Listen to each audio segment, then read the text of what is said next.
Yeah. Right. Good evening, everybody. Welcome to tonight's meeting of Adults and Health Scrutiny Board.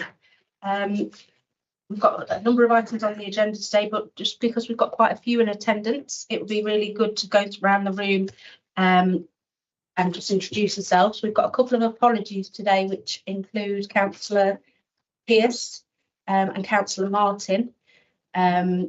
And so, yes, if we could go around the room, Councillor Ashby from yourself. Carmel Ashby, I'm Councillor for Abbey Ward. Evening, I'm Robin Jewis, Director of Public Health. I'm Tani Mabbes, I'm a F2 doctor in Derby City Public Health. Councillor Lonsdale, Councillor for Little Over Ward. Councillor Noas, Councillor for Arboretum Board. Councillor Cross, Councillor for Halverston North. Councillor Nicola Ralston, Councillor for Spondon Ward. Dominic Monaghan, Democratic Services Officer. Councillor Martin Repton, Darling Ward. Good evening, Alan Reid, Consultant in Public Health here at Derby City Council. Hi everyone, I'm Jennifer Stafford. I'm the Deputy Director of Mental Health, Learning Disabilities and Autism and Children and Young People Services for the Derby and Derbyshire Integrated Care Board. Quite a long title. Thank you. Kate Brown, I'm the Director of Joint Commission and Community Development for the NHS ICB. Hello everyone, Rami Khatib, I'm a dentist and I'm the Local Dental Network Chair for Derbyshire. Title's getting longer now. My name is Rose Lynch. I'm Senior Commission Manager for Pharmacy, Optometry, Dental and GP. I am working on behalf of Board 5 IPB, so obviously I'm here representing Derby and Derbyshire ICB.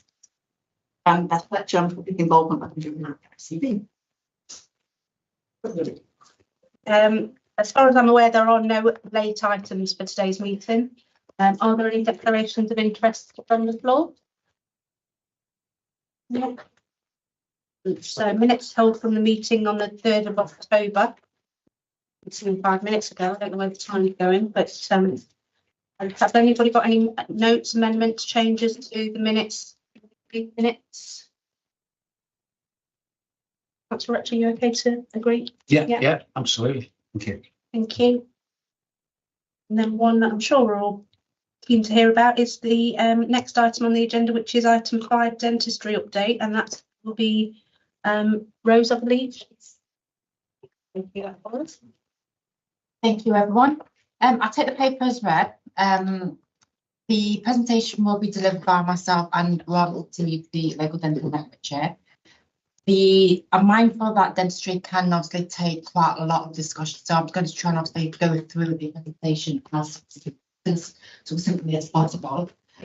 So the presentation will give you a journey from July 2022, so that was when we were last present, and give you an update post-COVID dental recovery to where we are now. So the next slide, I'll talk through it, and then I'll hand you over on to Ron and then next slide, please. Oh, thank you, Don. So this slide just shows you where the dental practices are located on the diagram on the right-hand side.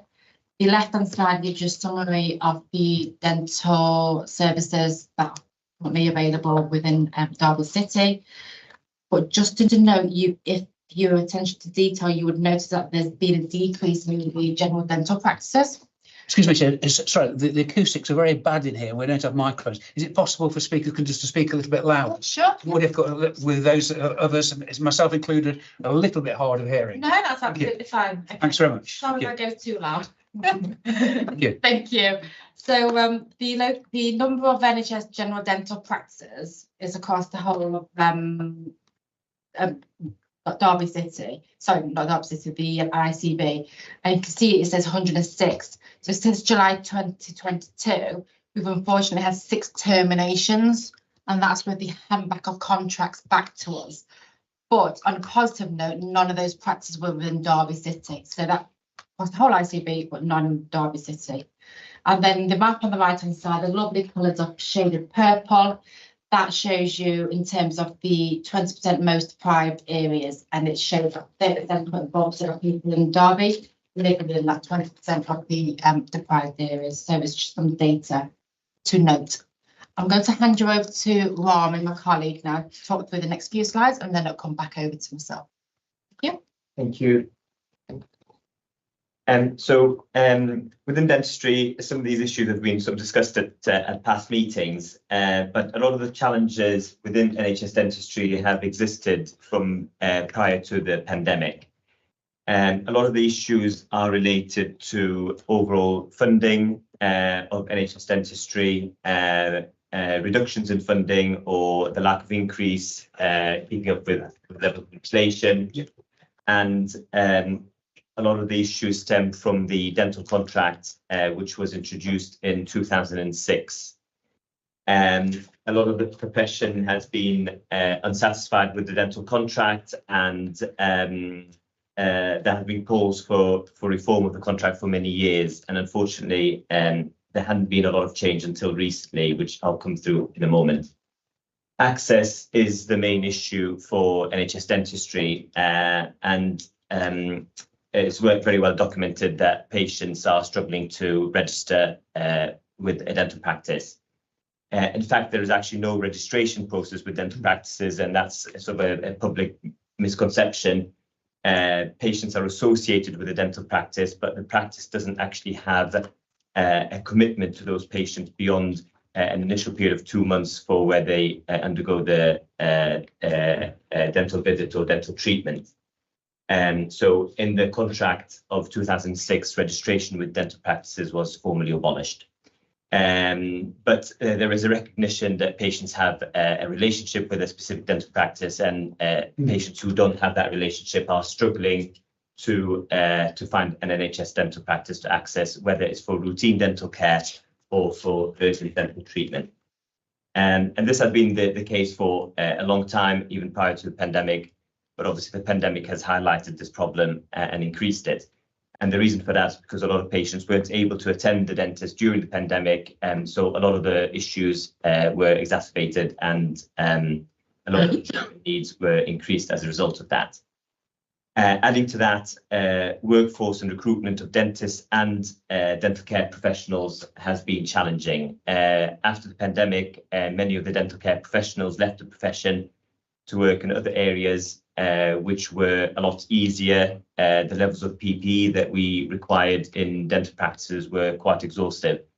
So it was easier for a lot of our colleagues, unfortunately, to leave the profession and work elsewhere. Recruitment of dentists also continues to be an issue. Brexit has had an effect on that because a lot of the European dentists, or many European dentists, have left the UK as a result of this. In Derby City, the challenges remain exactly the same as the difficulties we see nationally.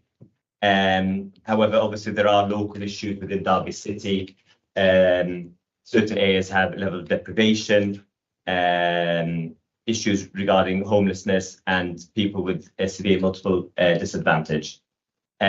We are looking at these specific issues within Derby City, and we are targeting projects to tackle those specific issues within our local region. Can we have the next slide, please? So in 2022, in October, there was the first contract reform of NHS dentistry, and this was a very positive change indeed. So this was from the national team. The contract reform included for the first time an enhanced unit of dental activity to support higher needs patients. So for the first time, a patient who requires treatment on 3 or more teeth, the dentist doing that treatment would be awarded 5 units of dental activity, so 5 UDAs instead of 3 UDAs. And there was also an increase for patients who require complex treatment, such as root canal treatment. So, for example, root canal treatment on a molar tooth would provide the dentist with 7 UDAs as opposed to 3 in the past. So this was the first change, and this was a very significant change for dentists, and it supported dentists to take patients on who are higher needs.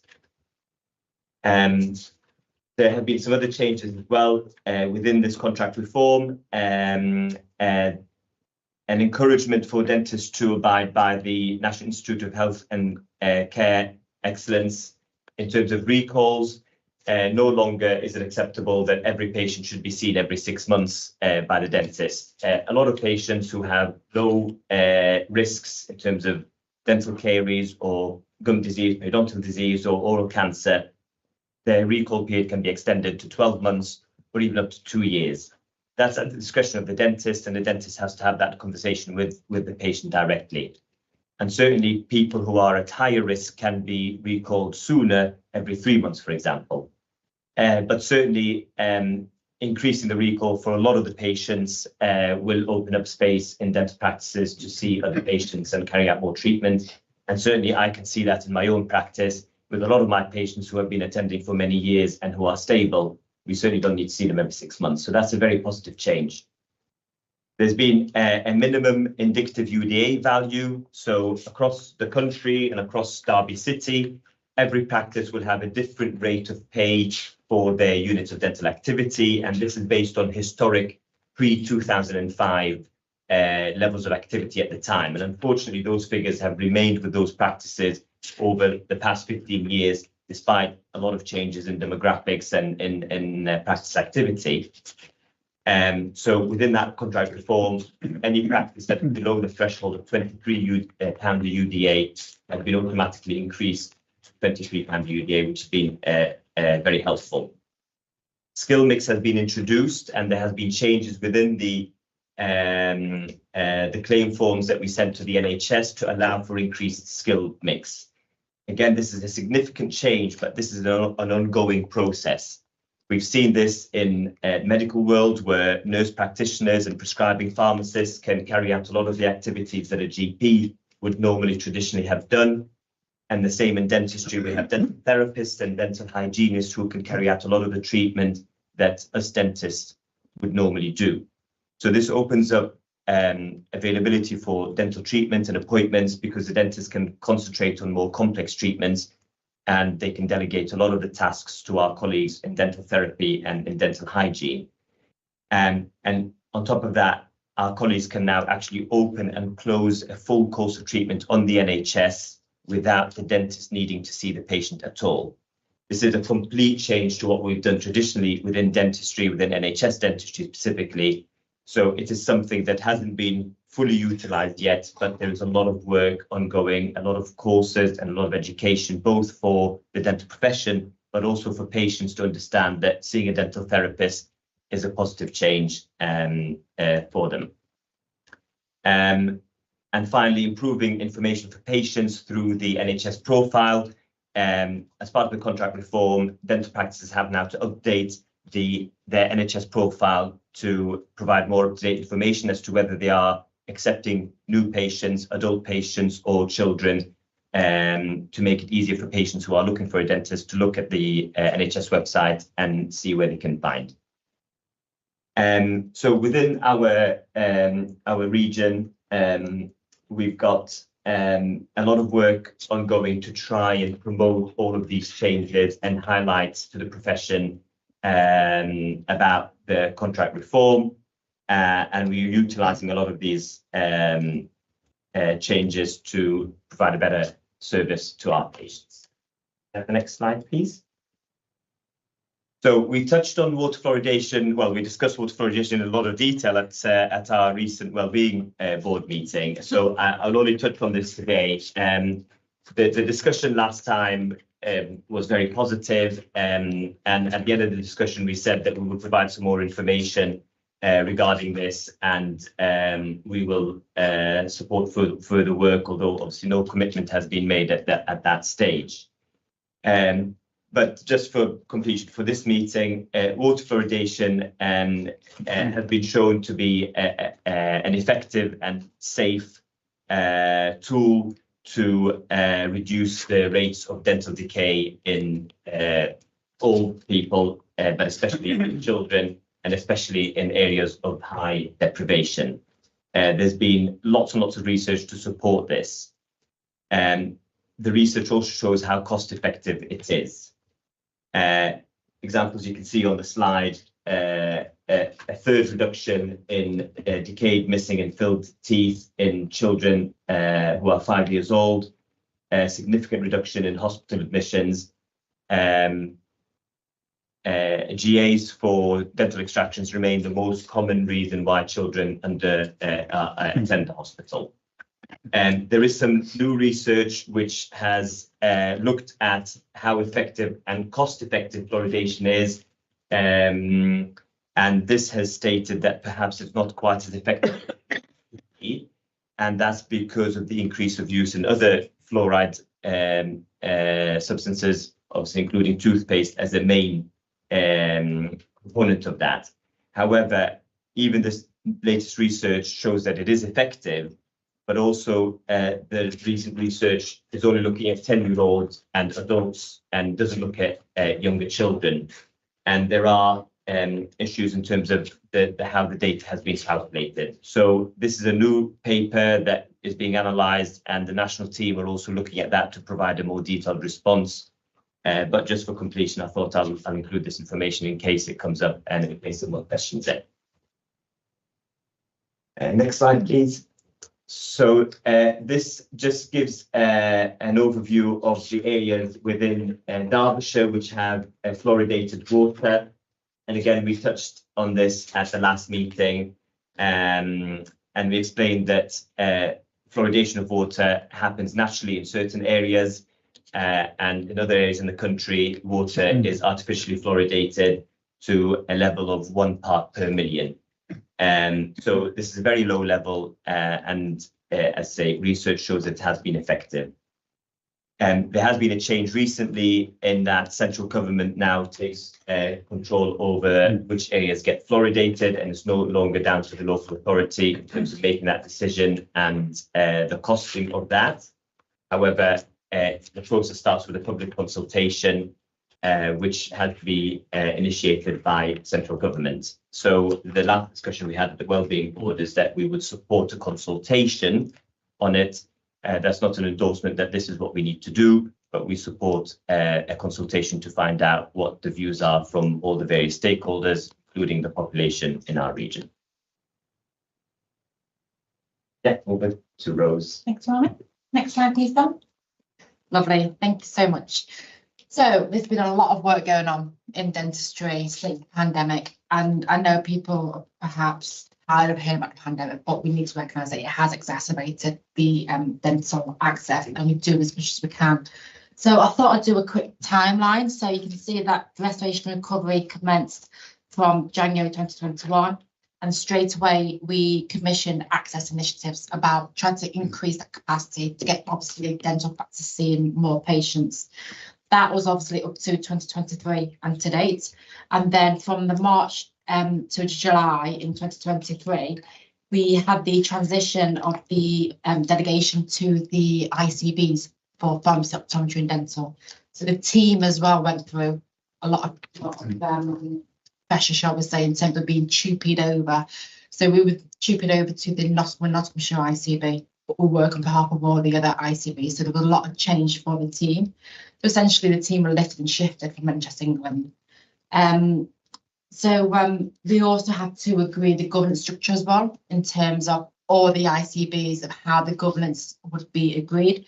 So that was a big change as well as part of the transition, as well as obviously ensuring that there was successful patients.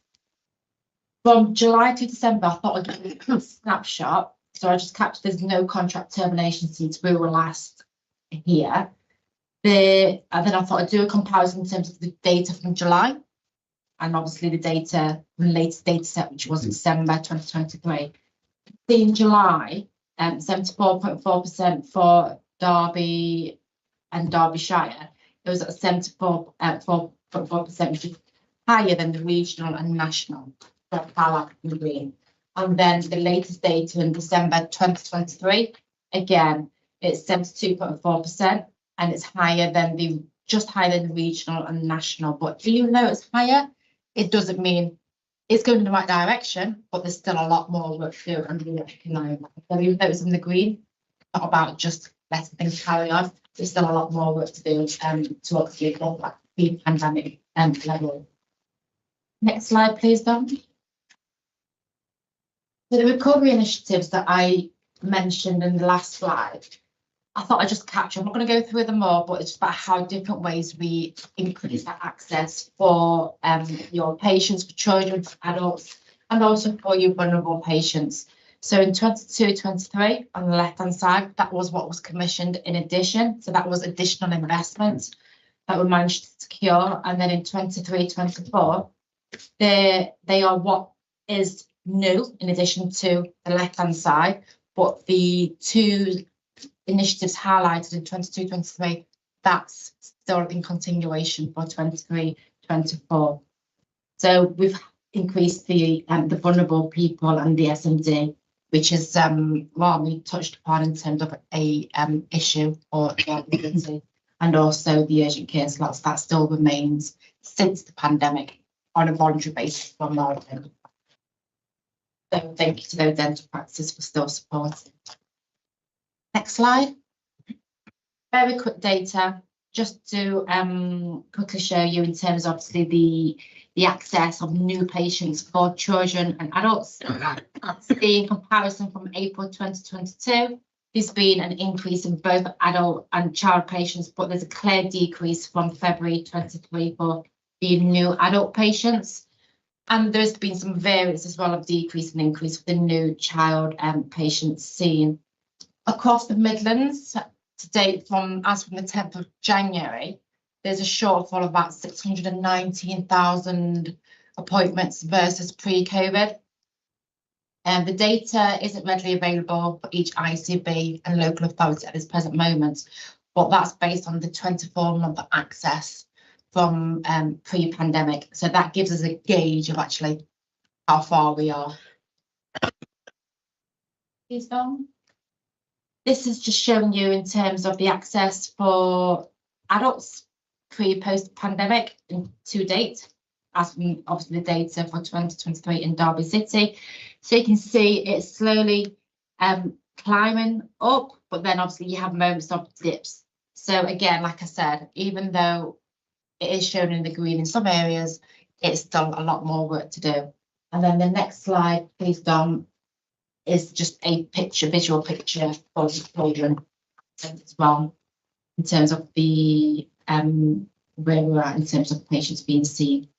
And then the last but not least slide, this is about what do we do now, and it's about like collaboration and future strategies. So in terms of the ICB delegation, working also with ICBs, closer with the communities, how can we commission place-based services?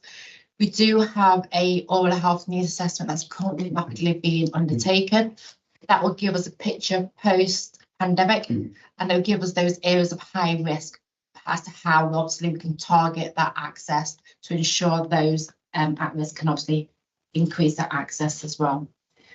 I'm not going to go through everything on the slide because I'm mindful obviously the number of papers that's due to be presented tonight, but it's about that collaboration, working with our consultants, our clinicians such as Rami, our local dental committee chairs as well, and also about there's the new, it's quite important actually, the new procurement for the provider selection regime. It's called PSR. It came into place on 1st of January, and it's meant to streamline procurements and how we can efficiently procure services rather than the previous regulation, which was quite time consuming. So that's something that the team are currently working through. But overall, I would say this year, in terms of the integration to obviously the ICBs, it's about that learning. How can we work together whilst still trying to commission those additional services? But to date, I've thoroughly enjoyed working with the ICB, enjoying building those relationships, consultants into public health, our public health colleagues and local authority, and it's about that community work. We need to try and pinpoint and actually see how we can obviously push those services together, especially across all the other pillars as well, like pharmacy, optometry, GP, and how we can obviously work a bit smarter as well. Any questions? Sure. I'm going to start from this way round and work our way round. So Councillor Ashby.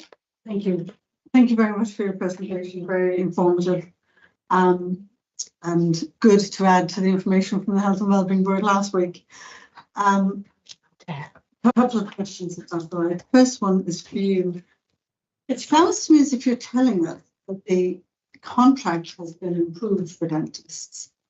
But from the data that we received, it doesn't sound as if the actual NHS dental provision in Derby City has been.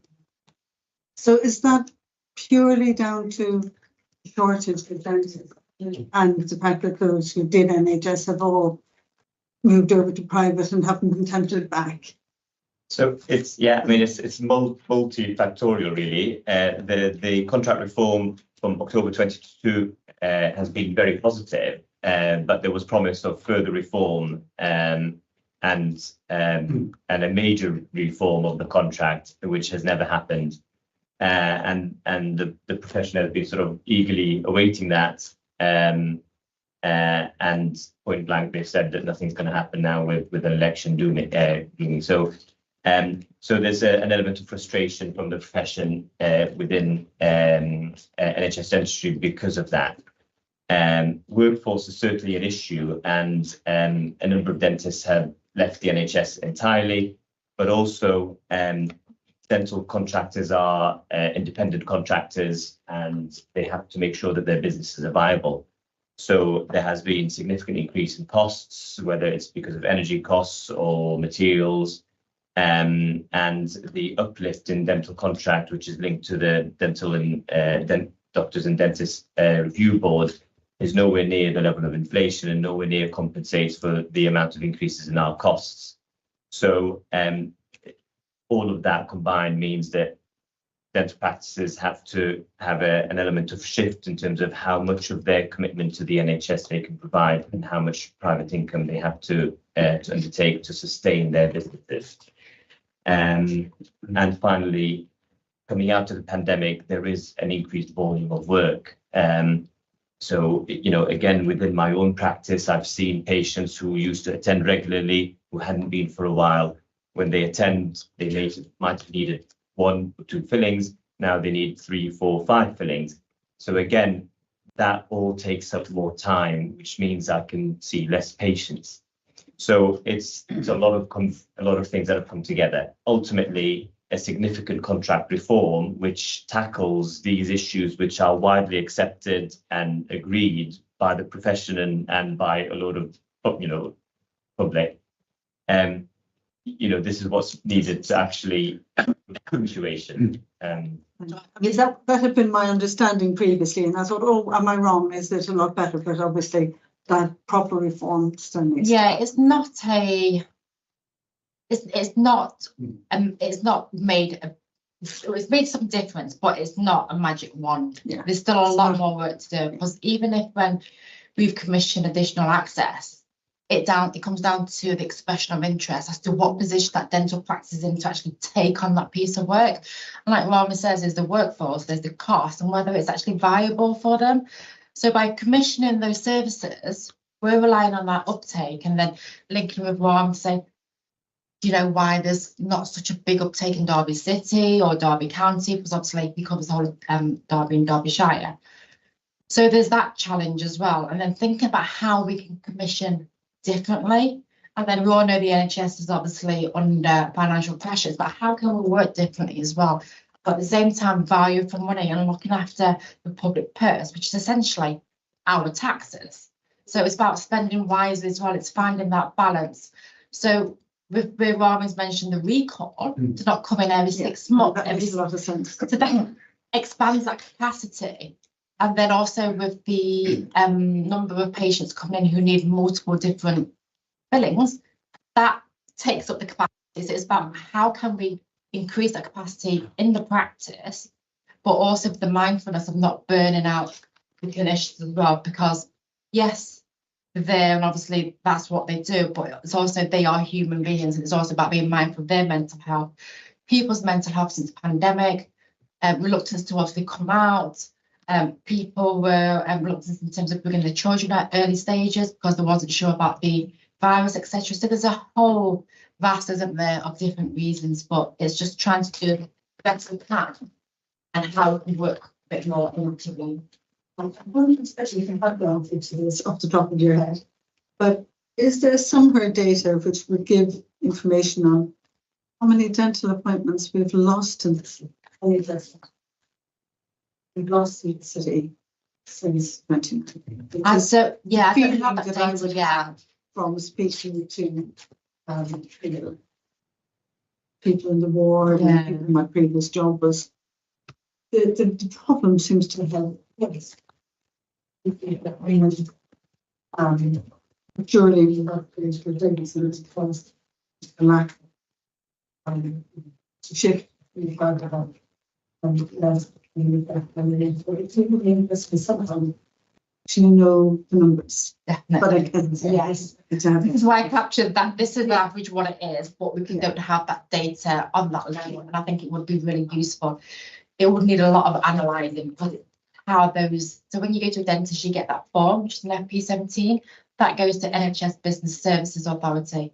And they count obviously the forms, they look at it per ICB area, and then I think it will have to draw down to obviously the addresses to try and capture it on that place level. But no, I absolutely do need some of that data. But if there's any data on the local level, we will of course share it with you. It's not a Thank you. Anything else? Question answer. Yep, sorry. Let me first preface what I'm about to say. It's no criticism at all of colleagues in this city or indeed in the region, but I think we need to understand the scale of the actual problem. And certainly the Nuffield Trust has actually said that after 14 years of neglect, NHS dentistry is facing a widespread crisis and it's at the most perilous state it's been in for 75 years. What national research has shown is that more than half of all dental surgeries in England aren't accepting any new patients. They've got 8 out of 10 refuse to take on adults and 7 in 10 shutting their doors to new child patients at this present time. Also, we see that 6 million adults tried and failed to get an appointment in the last 2 years. And according to YouGov polling, 1 in 10 adults has attempted some form of DIY dentistry in recent times. Rotting teeth is the #1 reason, or young children aged 6 to 10 are admitted to hospital with an average of 169 children undergoing tooth extractions every working day. And a recent Health Watch polling indicates that 1 in 10 in England ended up paying private dental treatment in the last 12 months because they could not find NHS dentistry. Now, it's a question of, so we're aware of the actual problem, but I think in terms of the existing resources that we've got, no matter how much we tinker around, it is like rearranging the deck chairs on the Titanic. What I've got here is a shopping list, and that shopping list costs £111 million. And I can tell you where it'd be funded, because it's been identified how it can be fully funded, and that is by abolishing the non-dom tax status, which will pay for it. But what we need is 700,000 more urgent appointments for patients in need of things like fillings and root canals, incentives for new dentists to work in areas with the greatest need to tackle emergence of dental deserts, and supervised toothbrushing in schools. Sorry, just to ask a question. Are those numbers relating to Derby, or are they a national? These are national ones, but incorporate what's happening in the East Midlands. And I'll come on to the East Midlands problem very shortly. Trying to understand what you're trying to say. I'm saying it's £111 million, which will be funded by abolishing the non-dom tax status, will pay for 700,000 more urgent appointments, incentives for new dentists to work in areas of the greatest need, supervised toothbrushing in schools with 3 to 5 year olds targeted at the areas of highest childhood tooth decay, and reform of the dental contract to rebuild the service in the long run, so NHS dentistry is there for all who need it. If we look at what's happening throughout the country, we see in the East Midlands, the numbers not accepting any new patients is 269. The numbers not accepting new adult patients is 382 in the East Midlands. So we've got a percentage of not accepting any patients is 66%, and not accepting any new adult patients in the East Midlands, 94.3%. So I think what I'm going to illustrate just in a couple of minutes, the scale of the problem affecting us nationally, the scale of the problems affecting us in the East Midlands, some of the problems that are already there throughout the country. Existing resources won't cut it. We were discussing this 3 years ago.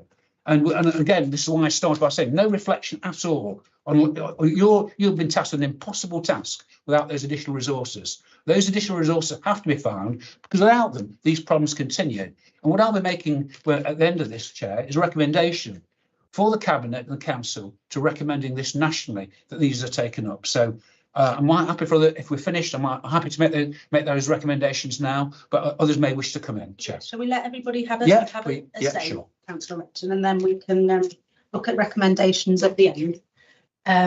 Just picking up on what you said there, and I think I'm sure that it's preaching to the converted on this side of the room, and so it's difficult for us to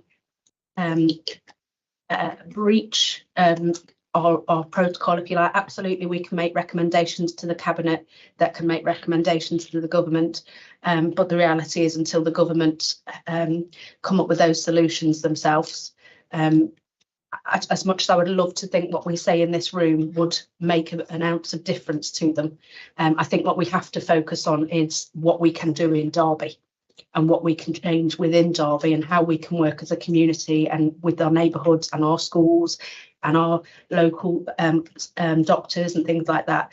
And so I think whilst we can make recommendations, Councillor Repton, but if we can look to make them that are based on Derby and what we can achieve within Derby City, I think that would be a really good push, if you like. Sorry, is there anybody else that would like to ask any questions? Councillor Cook. Yeah, I'm just looking at the change for UDA from 3 to 7 root canal treatments.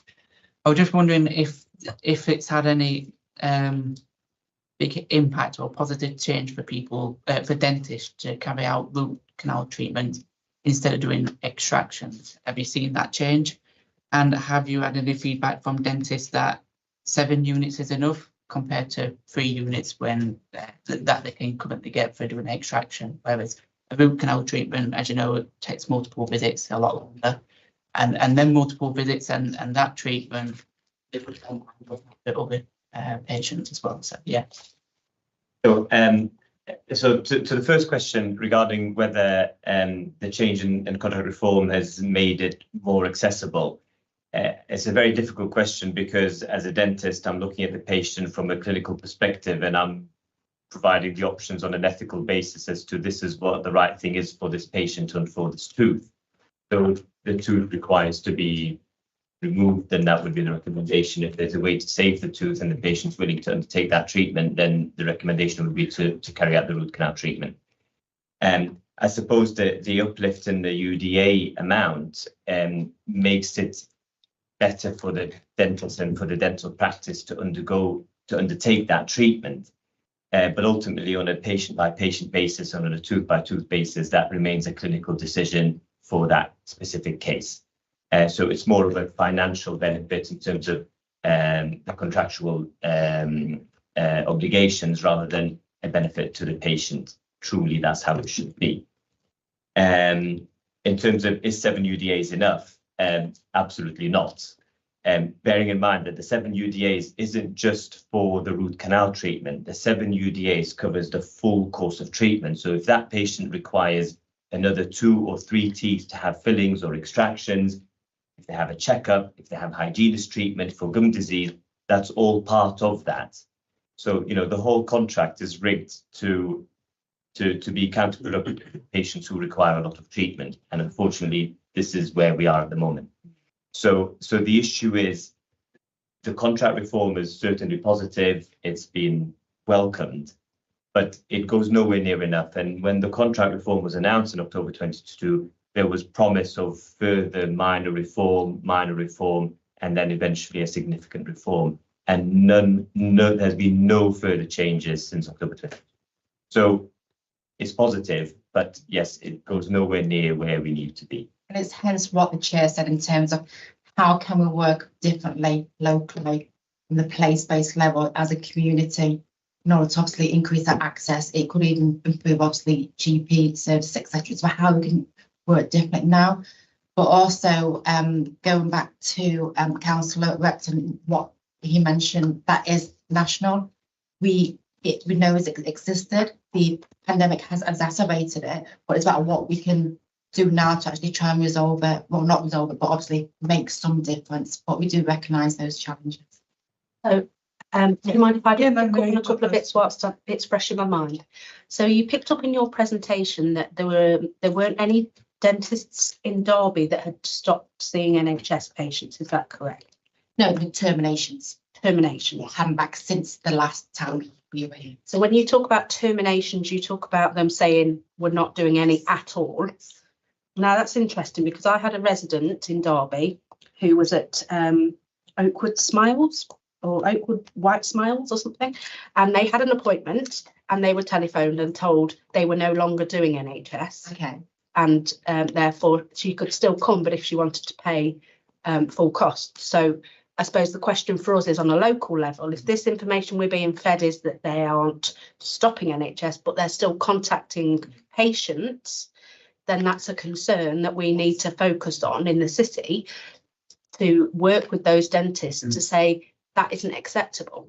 And I suppose so that's a challenge back from me, really, for you to look at to say, so how is that happening, but it isn't being picked up? So I'm glad you've raised that because that's where it will go to the complaints team within the Derby and Derbyshire ICB.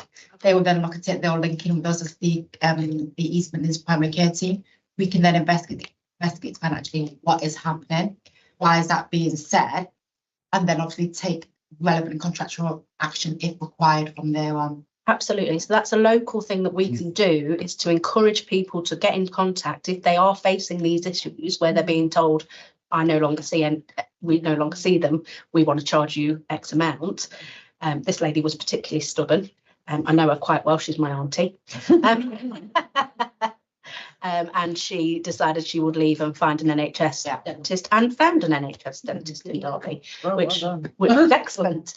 But the point that what the concern for me is that the feedback that we're getting versus what is actually happening on the ground, what can we do to encourage people to come to the ICB, raise those concerns, and on the other side of it, how do we work with these dentists to say, look, you know, it's almost a moral obligation, really. You are making a lot of money in dentistry from private sector, and you know, how do we encourage them to take in Derby to say, take a percentage of your, whether that's 5% or 10% or ideally 50%, how do we encourage that from a perception of Derby to say, you know, talk to your dentists, let's encourage it. We know there are those that will go out and be able to afford private dentistry, but does your dentist offer that to those in need? And that's something that we can try to help in the city, I think, from that perspective. We have WAMI, the local dental network chair, who obviously links in with obviously all the practices within Derby and Derbyshire to have those conversations, try and find out why he works with the local dental committee as well. So it's just trying to get the information from the ground perspective as to obviously what's the barriers, what can we do, how can we work differently? If we can work differently, is it in the art of the possible? If it's not in the art of possible, why? Is there a way around it? Can we work smarter? Is there another route in? It's those conversations and those understandings we need to try and iron out. Absolutely. And then you mentioned that the need to register is abolished. They don't have to be registered with that dentist to request NHS treatment. So, and that's again is a misconception that I certainly didn't know.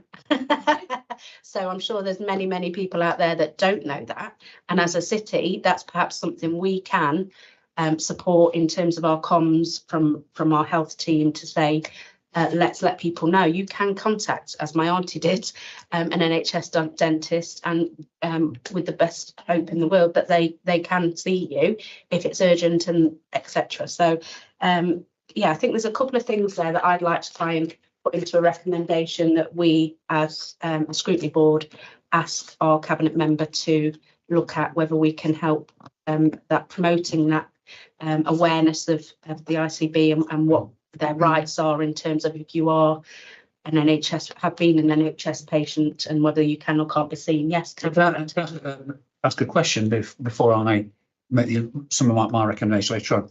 When I referred to earlier on about not accepting any new patients, 66%, what powers do individual dentist practices have to actually say that? And do you have any powers to overrule that? I think I know the answer. It's a negative one, but hopefully I'm wrong. Dental practices have complete independence to choose whether they want to accept new patients or not. Their obligation is to fulfill their contractual agreement in terms of the number of UDAs that they have to deliver within that financial year.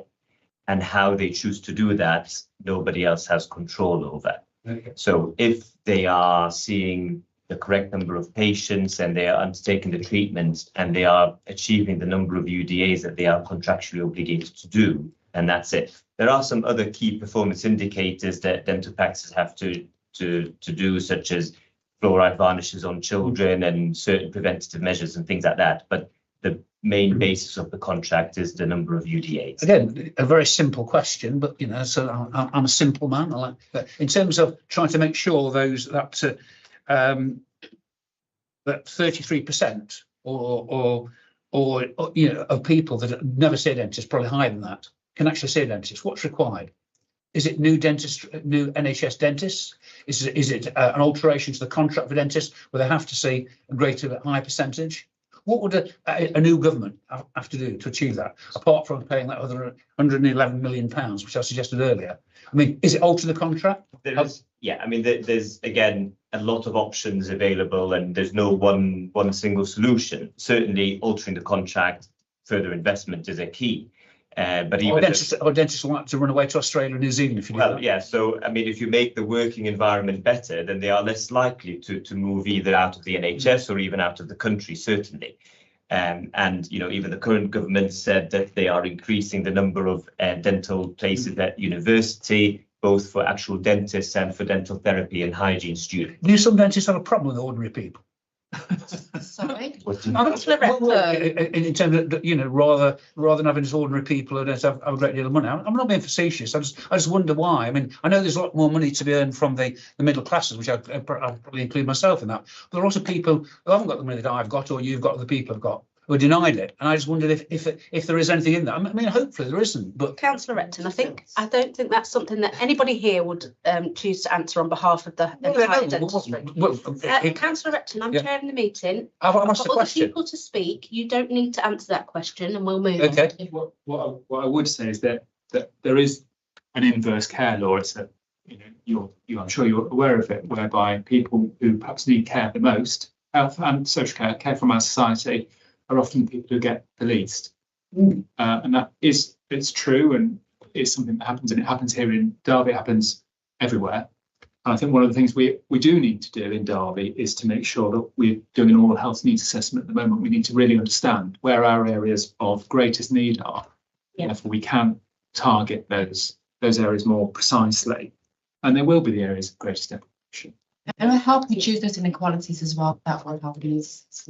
Absolutely. And And if I I think can just, sorry, so on Rose's last slide, you know, you put on there that collaborative work, and again, you know, a lot of criticism of the NHS contract, but there's a lot of work in East Midlands and in Derbyshire and Derby City that is fantastic and unique to our area. So there's an investment in my role, my wages. I'm doing this 1 day a week on a flexible basis, and the NHS are paying me to do this, or the ICB now, to provide clinical support to our commissioners, which this role didn't exist 2 or 3 years ago.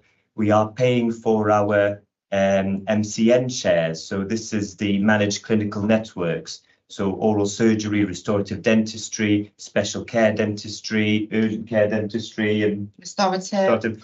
So these posts are being commissioned, and the NHS and the ICBs are paying for these roles. is that encouraging? It's about like clinical excellence and bringing it into obviously the commissioning. So in terms of commissioning service, you have that clinical input to ensure you've got the clinical excellence, the gold standard, if possible, service for a patient.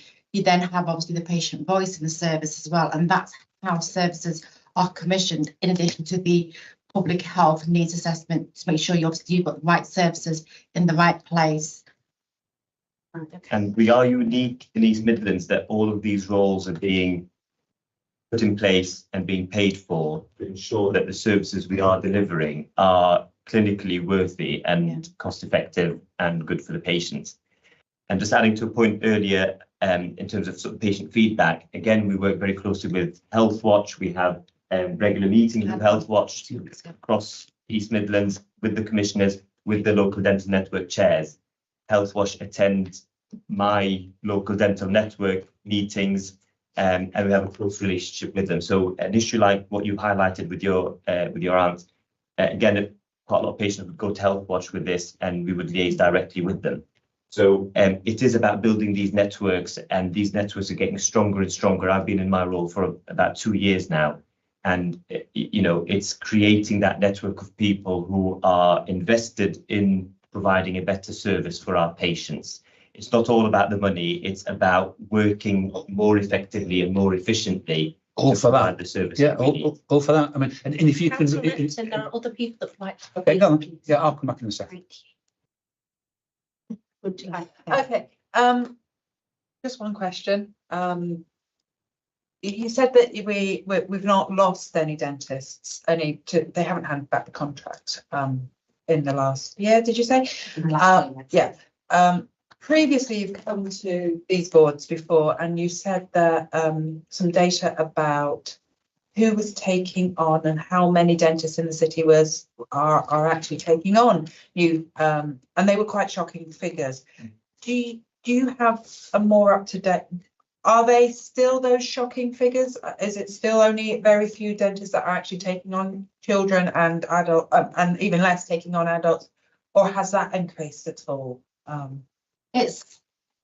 We have the Director of Services, and we were acknowledged by the Secretary of State, weren't we?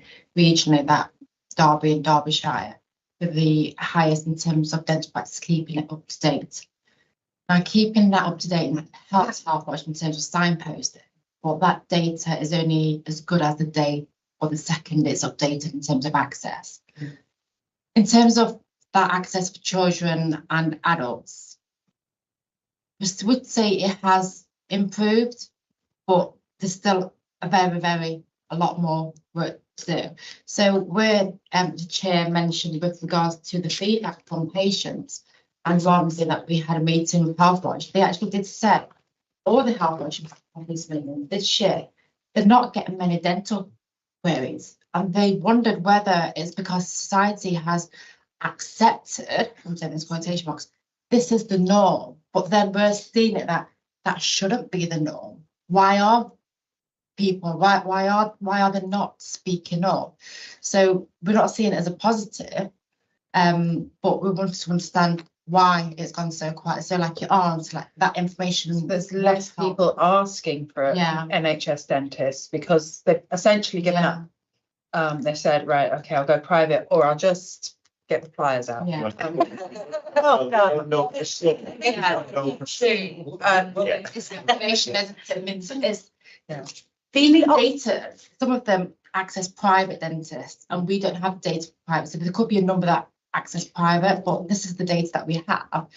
But it doesn't take into account, obviously, the other elements in terms of private access. Being the optimist that I am, I'm hopeful that there is actually less need for the dentist following the reduction in sugar drinks, because there was a whole push on that, wasn't there? And I don't know that that's a case, and I'm just asking if that is any chance that is started to filter through, because younger children, for example, the whole sugar tax has obviously, I know myself, my kids all drink non-sugary drinks, and that they used to, but they don't anymore. So is that potentially a positive on the NHS? Sort of preventative, and that's something that's not a magic fix. It's something for the future. It's like water fluoridation. There's something for the future, isn't it? Yeah. To prevent that long-term issues. Yeah. In obviously our society, but yes, hopefully you see those changes slowly trickling through. And there has been research that has shown a definite link with the reduction in sugar and the reduction in the need for dental treatment that's come out recently as a result of the sugar tax. So there has been a significant impact. For sure. The thing is, you only go when you go for that emergency treatment, you only go when you are in pain. Whereas you need them to be going regularly beforehand so that they don't end up, everybody doesn't end up in pain. So this was an issue before the pandemic. You're trying to encourage, go to a dentist, get that checkup. Get before it gets to that stage. I've got Councillor Ashby and then we'll come back to you, Councillor Repton. I was simply going to say, I'm afraid the stats in the city for surgery and general anaesthetics for extractions in the under 5s, the 5 to 10 year olds, doesn't yet show any good news in terms of, it's huge. And I'm afraid I don't think the And is that under 5? Sorry. under 5s and 5 to 10-year-olds both. And is that extractions? Because I know my son had to have his out because he had dental delay and they weren't coming out. No, I think most of the extractions are for dental carers, I believe. Okay. That have been. And the issue with children having early extractions is, as children obviously teeth come out, it tends to be the adult tooth that pushes the baby, the milk teeth out. So obviously by having early extraction, they have no guide for the adult teeth to come out. So because there's no guide, they could be crooked, that then results into orthodontics. And then obviously there's more cost in terms of the NHS. So you actually making the issue worse. So that's why it's like prevention is actually quite key. So perhaps locally, comms. Absolutely. So obviously, how can we every count matters, either from birth to obviously school, etc. It's that education side, isn't it? Absolutely. And we've got, we'll talk about this in general, and we're looking at what we can achieve locally. We have individual schools, individual nurses, information that we can, parent groups, local, toddler sessions, libraries, all of that sort of thing, that we can encourage the awareness of how important it is to get these things. Sorry, Councillor Ashby. I think we need sure start in health visitors, because we need to be getting the information into the most deprived. As you said, it's the people who are most deprived end who are often the ones who are giving, and this I say from my own experience at work. Yeah. They're often the ones who are giving sweet drinks, there's sweetened tea or all the rest of it to the young under 5s. And that health education, I don't know, I'm older than most of you here. The health visitors came back in the day, but they're not there now. Yeah. And it's finding the roots of proper education early on. There have been funding from the NHS to the local health authority who have targeted campaigns for children and for teenagers on diet or hygiene over the past couple of years. So there has been work ongoing with that, and also linking in with schools and nurses in schools, as well as health visitors at a very young age. So certainly, prevention is the most important thing, and that's key. And there is work ongoing. Alan myself sit on a Oral Health Steering Group who are in charge of part of that work. So and that's been very positive, I think. Councillor Repton. Yeah, because of those figures, about 269 dentists, dental surgeries in the East Midlands not accepting new patients, with 94% not accepting new adults and 66% not accepting anybody at all. In answer to Councillor Onslow's a very important question, because I wasn't quite clear, sorry, perhaps I couldn't hear them. Do you have any idea either about the numbers or percentage that are being denied an NHS dentist? Because as Councillor Onslow rightly said, we do have figures that 1 in 10 are going for DIY dentistry because they can't gain access to NHS dentistry. Just to clarify where those figures are coming from. These are national figures coming from West Streeting, our spokesperson nationally. Research, the Labour Party. Oh, right. Okay. Yeah, okay. But they're not presented to us this evening from. Well, I'm more than happy to present them to you if you wish, Chair. I think we'll go with what we're being presented with. Okay, well, you asked for it, but sometimes the truth hurts, but maybe that's what we need to do. We need to wake up to this crisis that's happening in Derby, and it's all right. And I'm all for it. If you could do things more efficiently, I would want more. There's other things we could do. But if you can say, I don't need a penny more, I can meet those figures and make sure those kids that need dentists will get them adults. You don't need a penny more. Fine. Because I think we rightly ought to quiz you and your colleagues to make sure that every penny of that potential £100 million that we will give you, if you don't need it, there's plenty more than NHS that do need it. And if you don't need it, great. Please convince us. Yeah, and refer you to the government website, because the latest update was mid-December in terms of access to NHS dentistry, and what they're going to do is quite an interesting read. Okay. Sorry, so can you just repeat what that is, so that everybody can have it's on the government website, and it's about current data. Government, National current data. UK website, and it was last updated, I think it was mid-December. 2023. It tells you about what their plans are in terms of obviously changing access to dentistry, and it's quite an interesting. Brilliant. Okay. And I think that's on that point. If there aren't any other questions, I think we need to come up with what we, as a scrutiny committee for Derby City, can do as recommendations, and what we can do to do that. So I will take Councillor Repton with that in mind. Councillor Repton, what would you like to recommend?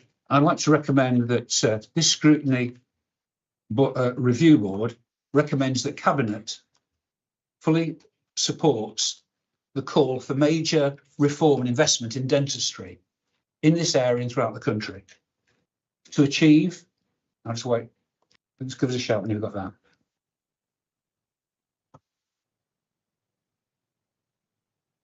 Yeah. 700,000 more urgent appointments. Sorry, Councillor Repton, is that for Derby City? That's national, but Right, I just so said. can you give me the figures for Derby City? No, I said in terms Then of. I don't think we can do this. No. Well, Chair, with all due respect, I think it's up to the committee to decide. I'm asking the committee. Yeah, here and now. but I mean, what I wanted, if I can just finish with my recommendation, then we can put it to the committee, and then they can either agree with it or disagree with it, Chair. So incentives for new dentists to work in areas with the greatest need. I don't think that's not controversial. Okay. Yep. Supervised toothbrushing in schools for 3 to 5 year olds. What school would that be? Nurseries though.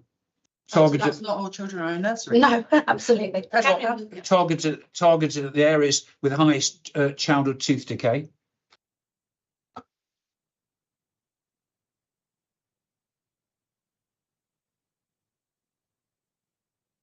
And then last of all, reform of the dental contract to rebuild the service in Derby and throughout the rest of the country.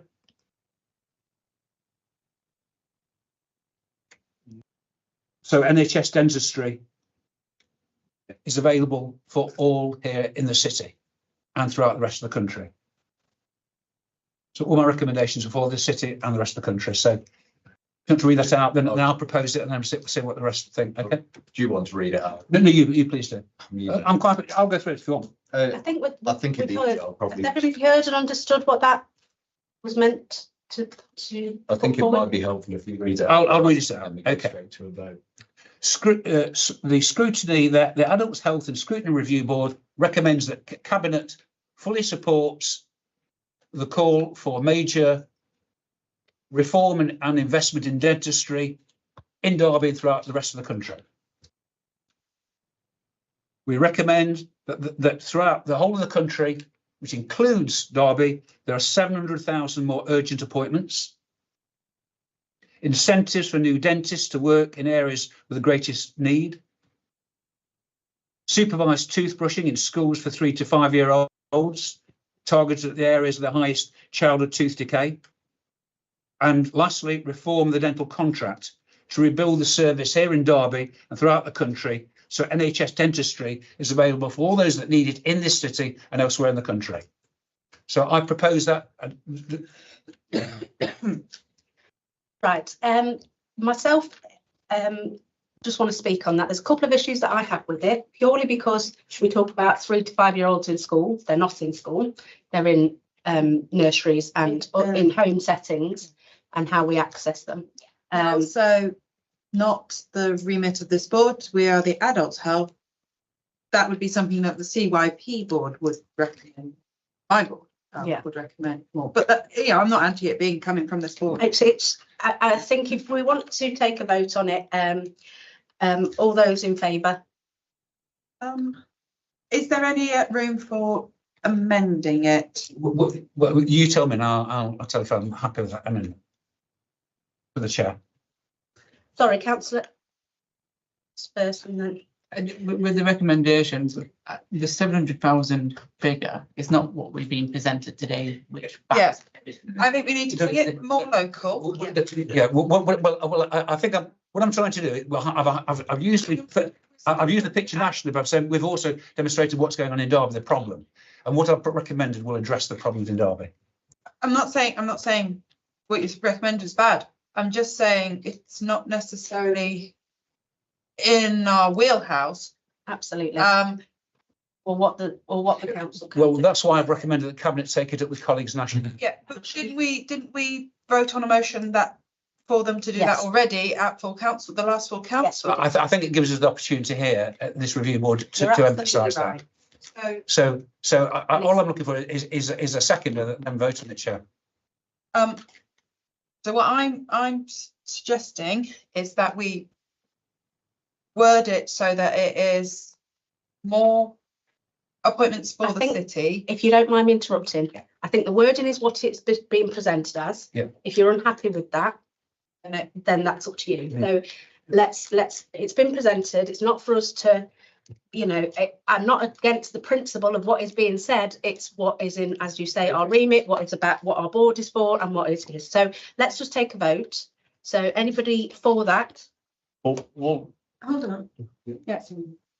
You actually said a minute ago, Councillor Winston, that we should decide what we want to recommend as a board from, you know, all the discussion that's happened. Yes, and that's not the only recommendation. No, no, Voting on one Yeah. recommendation. Yeah. So don't Can we think- not hear all the recommendations and amalgamate them and make something that we're happy with as the board? I think that's quite a big recommendation as it is. So I think if we vote on this one and then consider.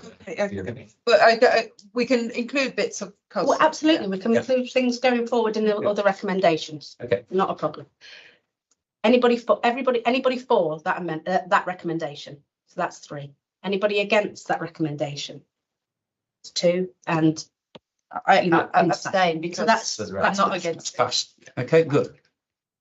And as I say, from my recommendations then, and again, we'll try and get it into, and apologies for this, it's just how we It's try and absolutely fine. trying It's to interesting, actually. it's trying to understand from a perspective of the city for me as a chair, and taking political agenda out of it across. So it's just for the city, and absolutely for a recommendation from myself is how do we target those that are, and this is a discussion we need to have before we make a recommendation. How do we target those that are in need, that are the most at risk, and that aren't being easily accessed at the moment, as in those under 5s that you spoke about, Councillor Ashby, that what can we do as a recommendation to our cabinet member, and perhaps any recommendations or advice from you that we could suggest from a council's perspective that we encourage or we engage with certain areas, what were sure start areas and that sort of thing. Can I have any suggestions coming forward? I'm slightly speaking out of turn here, but we are, as I mentioned before, working on an oral health needs assessment, which is due out in the spring, April, I think, end of March. What it might be useful, what we could do is we could come back with that, and it would show us all in more detail what the need is in Derby. From that, we can then say, okay, what's our plan Strategy, yeah. for those areas of greatest need? That would be brilliant.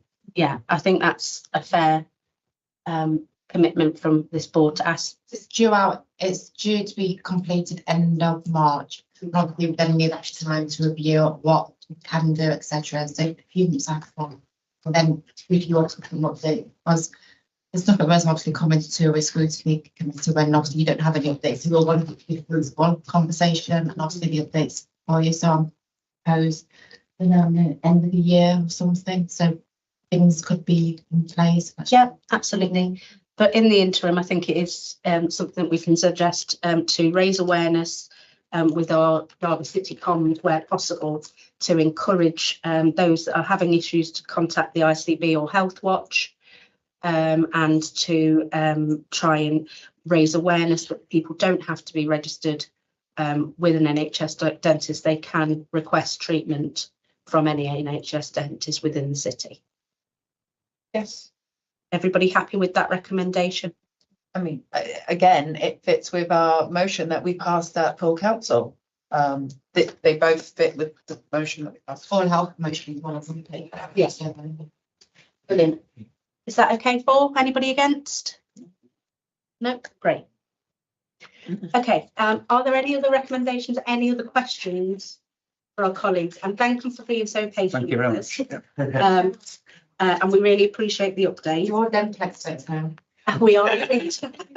Come back to Derby City Council, whatever. We do look forward to seeing you again. I was saying I need a loyalty card. You don't have to stay for the rest of the meeting. You are more than welcome to exit. And Thank you. I've got 2 children to get home to. I know that you have got 3, but yeah. You can strap yourself. Sorry, man. Right. So item 6. Thank you. I'm sure I'll see you again. Lovely. Item 6 then, as we move on, we've got Clive who's going to give us an update on item 6. It's positive now for GP. In the interest of time, I suggest we forego the presentation, which is quite long, but hopefully it's in your packs. Hopefully people have seen it. So the item that I've come to talk about is specifically the National Primary Care Access Recovery Plan. So this is a national plan, and I'm going to talk a little about how we're implementing it in Derby. So I think just to begin, access is one of those things where lots of things can be true at the same time. I would say, and I have said it this before, that as a group of general practices, GPs in Derby are offering more appointments now than they ever have. They're offering more appointments now than before the pandemic. About 1/4 of their appointments face to face. About 40% of appointments are offered on the same day. They're offering more telephone and online appointments, and overall, they offer more appointments as a sector than any other part of the NHS. Derby and Derbyshire together, GPs are about 6.5 million appointments every year, which dwarfs all of the other appointments. So it's together. That's all true, but it's also true to say that access is really hard. It's extremely hard to get to GP. Some practices list access to GP. It's very hard to get through on the phone. When you do get through on the phone, it's very hard to get you get to the right person.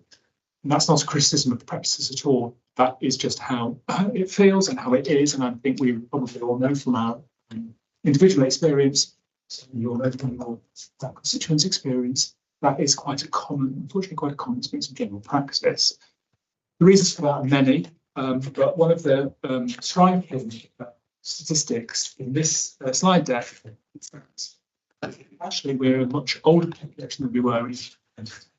And with age, unfortunately, becomes lots more long-term conditions and a lot more problems, which leads to a lot more demand on general practice. So we've had a 30% increase in the number of people over 70 since 2010. So that's an explosion, if you like, in the number of older people. And we haven't seen a growth in the number of GPs. It's increased slightly. I think the figures less than 7%. It's training posts. Overall, it's about the same as it was, not particularly, but it's not those in terms of what we need to have done. So we have this situation where the effective demand is outstripping supply, and we have all been, even my age and I think probably a couple of decades below me and above me certainly, have been trained over years to go and see the GP who've got a problem. It means that many of the outcomes are channeled through what is an increasingly narrow pipeline. And that's the problem. And the national plan identifies 2 parts of that. And they're very, whenever you think of politics, they're very familiar problems to many people. First is what they call the 8 a.m. rush. So you ring, got to ring at 8 o'clock, try at 8 o'clock, you ring at 7:59, you can't get through, you ring at 8:01, it's a day, get through about 9 o'clock, and all the appointments are gone. And there's no telephone system that puts you into a queue or lets you understand where you are. That's very frustrating.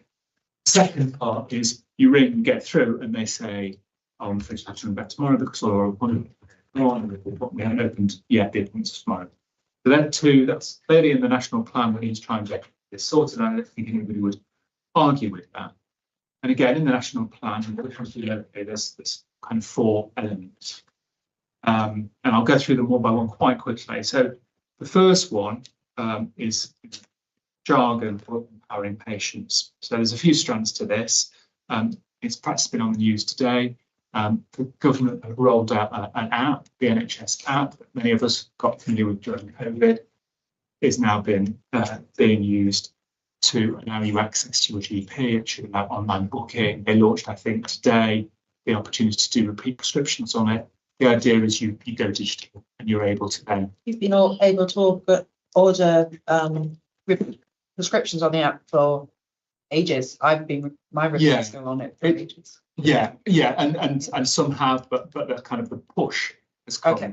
The kind of rollout has come. But yes, so there's a push towards more digital access. We're trying to steer people who don't need to go through that pipeline away. So there's self-referral if you see a physio, if you want to go on an MSK pathway, musculoskeletal pathway, if you want to go and see a pharmacist. The idea is trying to increase self-referral into other parts of the system. And in fact, tomorrow we are launching nationally something called Pharmacy First, where for 7 conditions you can go to your pharmacist, 7 common conditions you can go to your pharmacist rather than go to your GP. So that's part of this whole programme for empowering patients, and we're doing that here in Derbyshire too. Second part is something called modern general practice, and there's a couple of elements to this. First is about the telephone systems. We're investing in moving practices away from analog systems, where you're just it's going down the wire, down the copper, to digital systems where you've got more. You can take multiple calls at the same time, and you can keep people in queues, and you can provide people support. It's what we get when we're in modern call centres, but many GP practices didn't have it. So December last year, we moved all of our practices, we signed all of our practices up to new digital systems. Now in a programme of work trying to make sure that the practices that were on digital systems, but they weren't very good ones, are getting upgrades. The idea, hopefully, is that we get all, they've got better telephone systems. It's part of the problem, of course. It doesn't solve the problem of somebody at the end of the phone to answer it, but it at least helps with that sense that you're lost in a queue. So that's phone systems, online access, which I mentioned earlier. So the idea is you don't need to ring, you can go online to get an appointment. And then the final thing is something called care navigation. So this idea here is that when you ring, rather than the receptionist or the person answering the phone saying, "I've got nothing for you," you'll have to ring back tomorrow. They are able to better understand, speak to you in a more informed and trained way. The problem is confidential way, and then better direct you to the right person. And that then leads me to my next arm, which is called building capacity. One of the biggest part of this really is standard GP teams. We talked about this before. We had just GPs, and we had GPs and practice nurses. Now GPs, nurses, clinical pharmacists, physiotherapists, first contact practitioners, a whole raft of different people, such as prescribers and health workers. These have been brought in the last few decades, but there's been a real push from over the last 5 years. We've had 450 new members of staff in Derbyshire. So we have started to expand your teams. The idea is that then gives the receptionist, the care navigator from an option, or better options. Teams come in and be part of the national and our local strategy. And then also in terms of building capacity, kind of holding the GPs got. So if they retire, we're trying to bring them back with slightly different roles. We're trying to retain people in Derbyshire, who train in Derbyshire, Derby, trying to make sure that their health and well-being is good and that their services in which they work are well supported. And then the final element of this plan, and I'll stop talking after this, is around cutting bureaucracy. At the moment, a big part of bureaucracy practices can't go on. So I give them some bureaucracy because I'm a manager and I can't help myself. But a big part of what they get as well is work that other parts of the organisations in health give them. So hospitals. I've been in hospital and I've heard hospitals say this, oh yeah, tomorrow you'll need to go and see your GP. Go back to see your GP tomorrow. And sometimes that's absolutely the right thing to do, and sometimes it's not. But it becomes a kind of a default thing that hospitals do. And we're trying to make sure that when hospitals transfer work to GP practices, they do it in a purposeful and appropriate way. It works both ways. GPs can do that to hospitals, but I'm interested in making sure that hospitals aren't pushing work into practice that doesn't need to be. So there's a whole load of work between consultants in the hospitals and practices talking about how do we make sure that we work together and we're not pushing work backwards and forwards.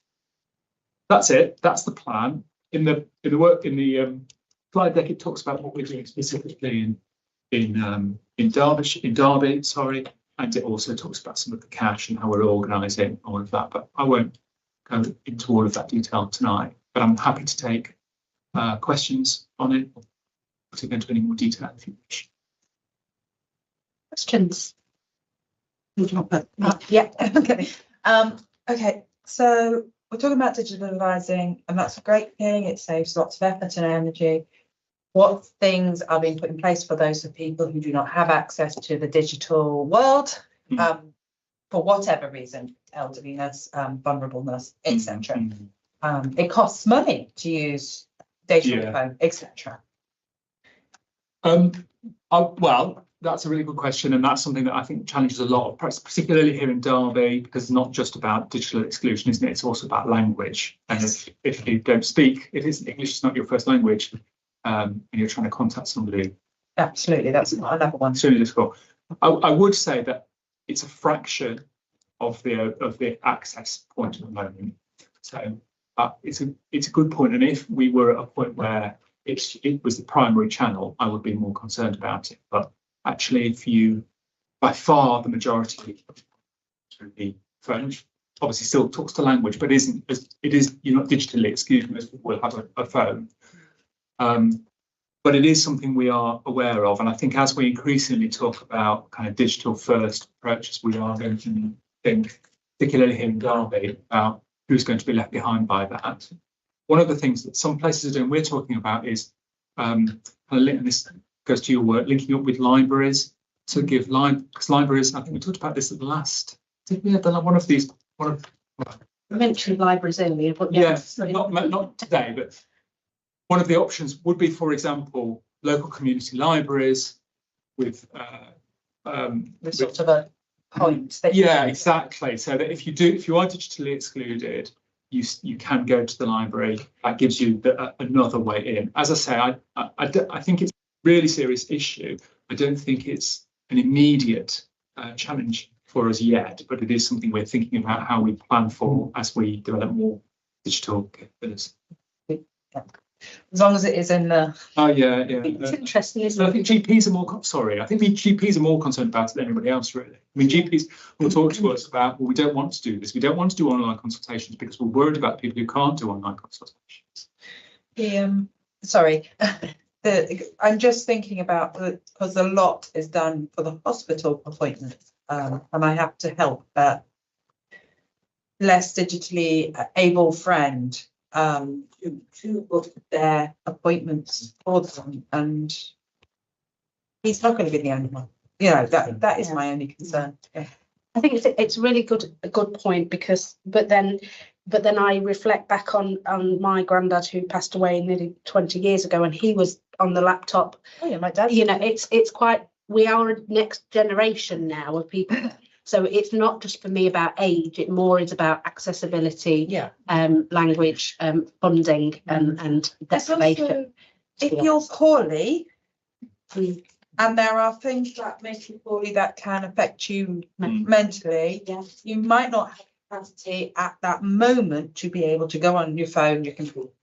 There's that concern too.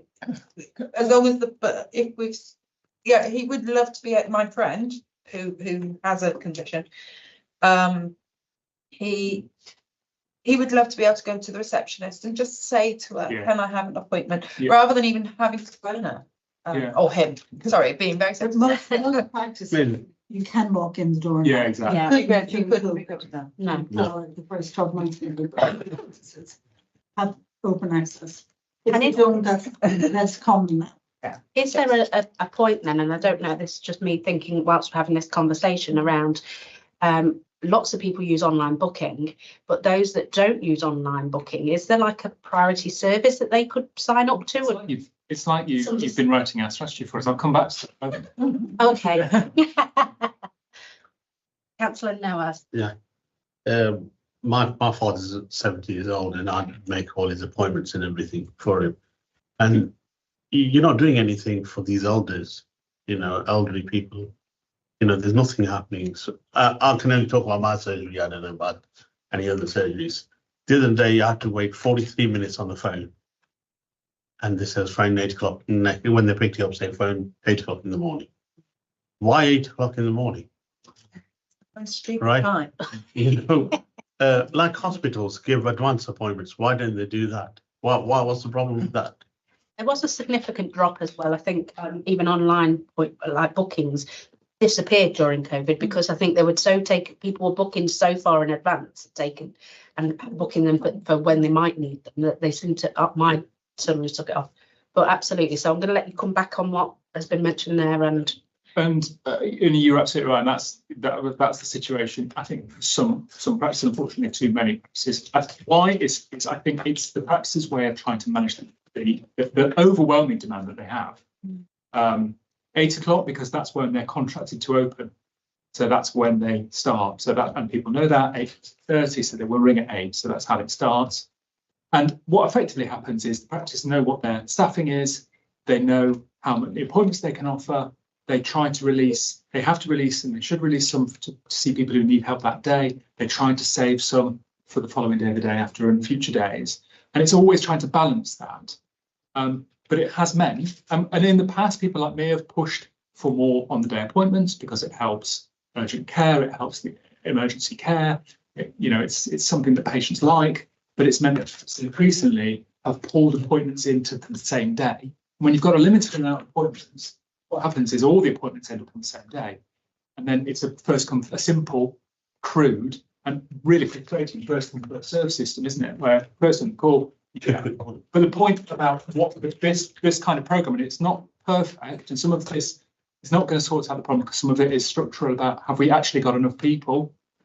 But the point about this is you get better phone systems, you put practices through this thing called the General Practice Improvement Program so they can learn about managing their demand and capacity. You support the front of house staff so they can help navigate people away. All of those things are designed to protect and help. But we're also looking at individual practices, perhaps like your father's, where they're just struggling to get to this, and we're trying to help individual practices and look at what they're doing as well. Why do they have to take a certain amount of patients? Is there a figure from the government or some? No. What happens is they have a registered list. So it's different from dentists. They'll have a registered list. They'll have that many people who are on their list. And anybody who is ill or feels themselves to be ill can ring that practice at any point. No. What I'm saying, generally, a surgery has, say, 15,000 patients.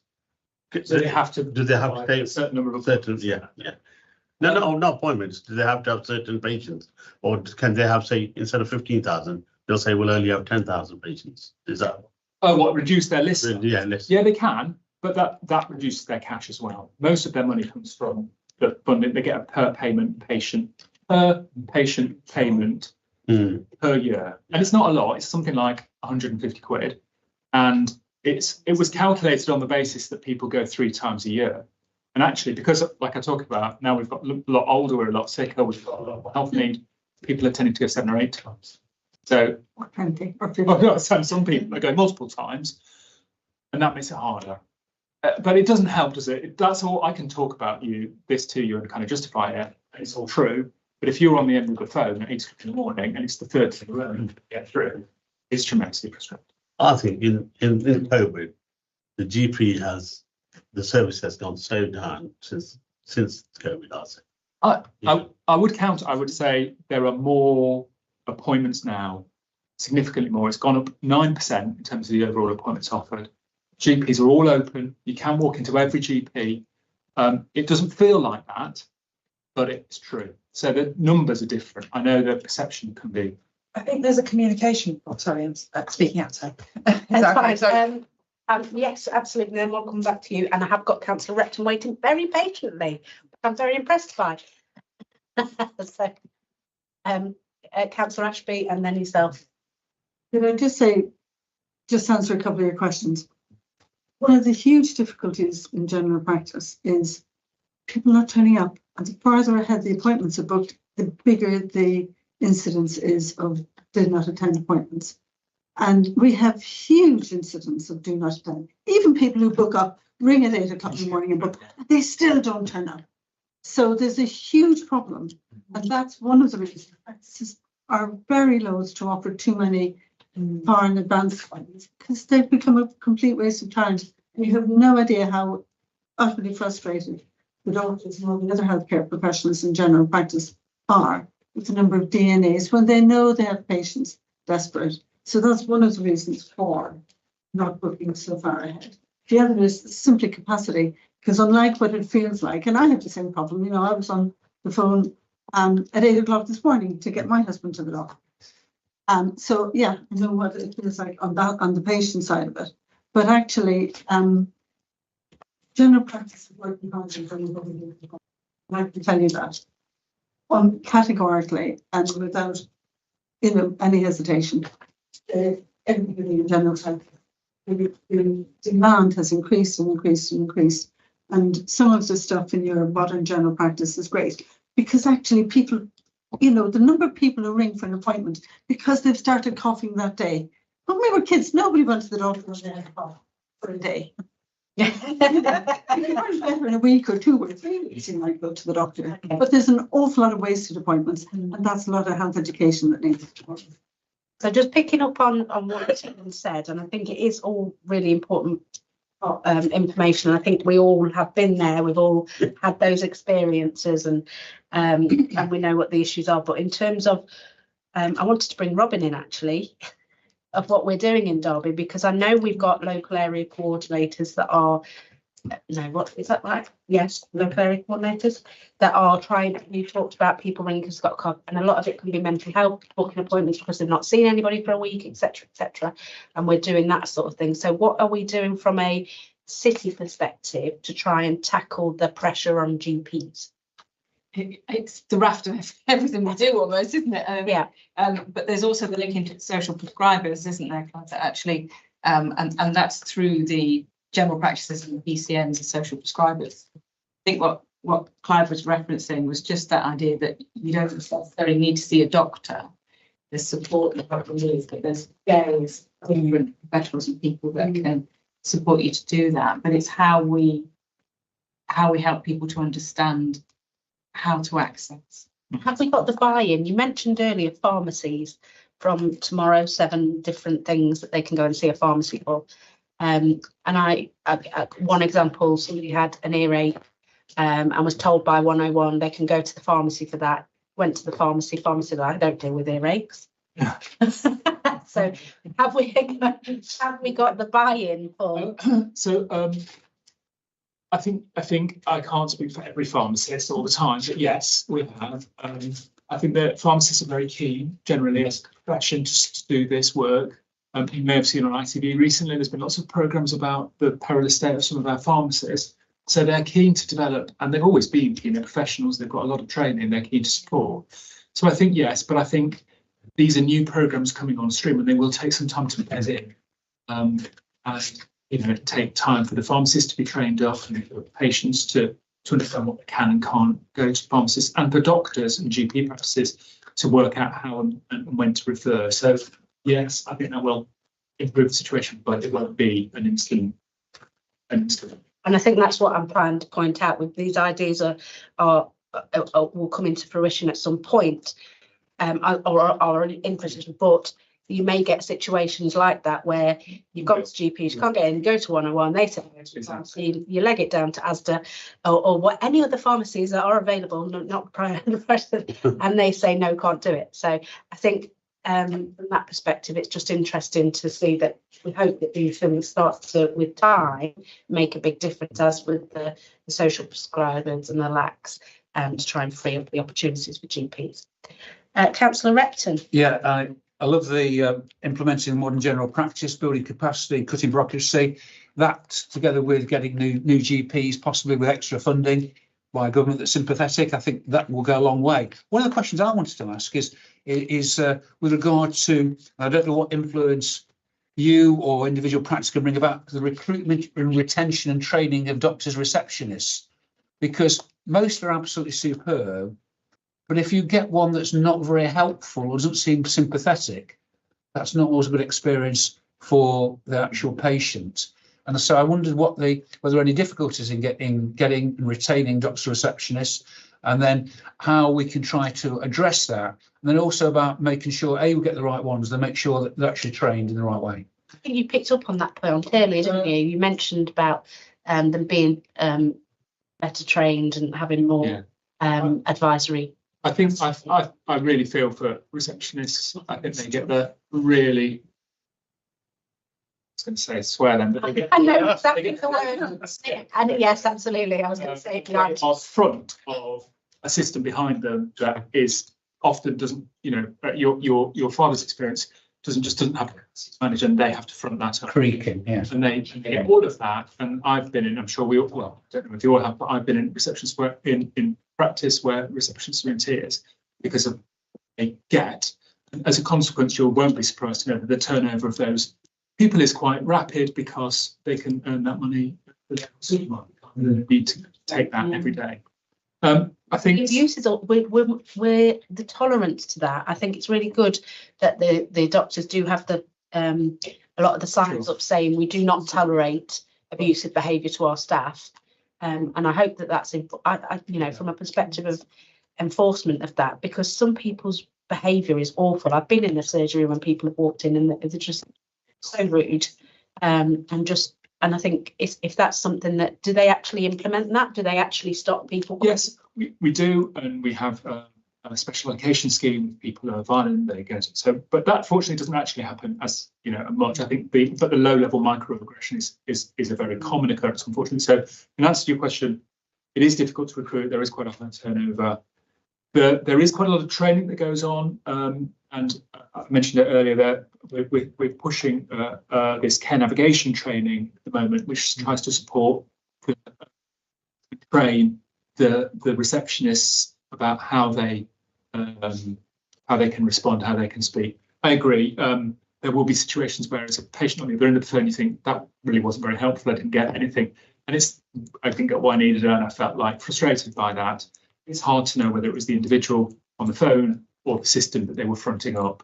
I think that's often the problem.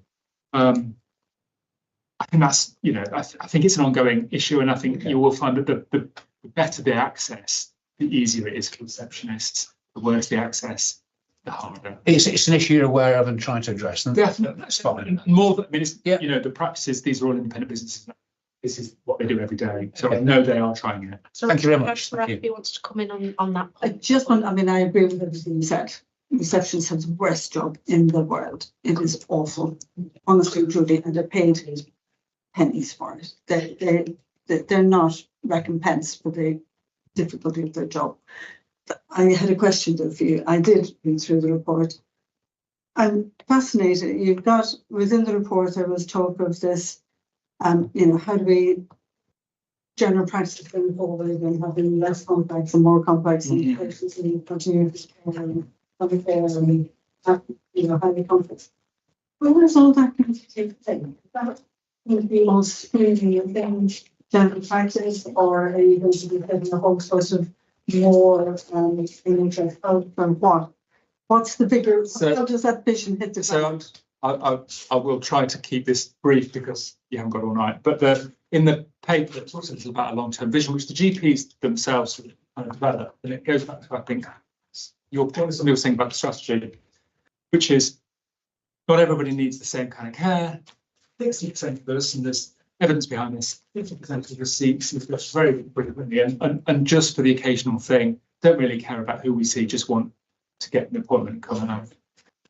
30% of us have what we call rising complexities, maybe 1 or 2 or 3 complex conditions. We're perhaps in our middle, later years, and we're starting to get those kinds of things. And we would value going to see a traditional GP. And then about 5% of us will be perhaps at the end of our lives or have really chronic multiple mental or physical health conditions and will need really complicated care teams. And the idea behind the strategy simply is we split the country, we split the population up into these 3 broad groups.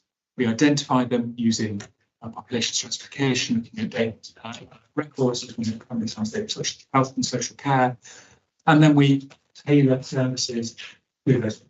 Your question is, yeah, we can do that. Really good question. I think probably we're starting to see some of that now. We have community teams with a team up which Kate has led and championed and commissioned, which is a combined health and care team that looks and supports the top, say, 5%. And we have, of course, general practice that can perhaps do the 30% of it, and it would relish that doing that if the rest of it was to keep be sorted. easily with that. So the challenge, I think, is how do we maximise the services for the 60% of us who only occasionally need the GP? There are ways to do this. You could set up kind of big walk-ins. You know, if you're going to do it physically, you could potentially set up big walk-in hubs. You could have convert your urgent treatment centre. Also do it digitally, and they're around just in tele, aren't they? But the digital private providers in kind of service. But it is, I think your question is a good one. We've not got that far. We need to bring our practices on board with this. They're supportive of the idea. We good discussion in that last week to talk about how do we implement it. And so I think that is the challenge for us. How physically, practically will we do it? But that's the longer term idea. Interesting. There's been a big push from the NHS app, whether you agree, disagree, use it, don't use it. But I myself had some like text questions, fill in this, answer this, you know, all that kind of stuff, or an email survey saying, have you ever smoked, or have you, you know, all that sort of stuff that gives them some really good key information about the individuals. And presumably that future proofing the system will allow them to be able to indicate their risk levels and that sort of stuff, which is quite. That's the idea. We collect a lot of information on individuals, and we don't necessarily use it as well as we could to understand what people need and really need. Sorry, Councillor Repton, did you have anything else? No, that's okay. Excellent. One of the things that I was about to say when I was speaking out, so sorry. No, it's okay. One of the key things I think is communicating with the public, and you'd say, oh, okay, it's on the radio, it's on TV. I don't consume traditional media anymore, particularly. I don't watch adverts on ITV or any other TV provider. I hardly ever watch TV, but I all dark now. Yeah, so it's a case of how are you reaching people like me, who don't consume normal media? And honestly, we're probably not. I think we do. We have a comms team that are really good, and we do a lot of social media work. We go on Radio Derby, we go on the telly, we do the traditional things. But you're right, people. It's a struggle for any public sector body, I would say, to really have a very sophisticated comms model that reaches across. And we don't have the kind of, you wouldn't want your taxes to be spent on those kind of resources, I wouldn't imagine. So it is a challenge, I think. But I think as well as people do go to their doctors, don't they? And it's a very common thing to do, even for people who don't normally. So we have got that opportunity, I think, as doctors to try and play. But I think you're right. That whole comms thing is a. Okay, are there any points, any other questions, any recommendations based on what we've heard today? I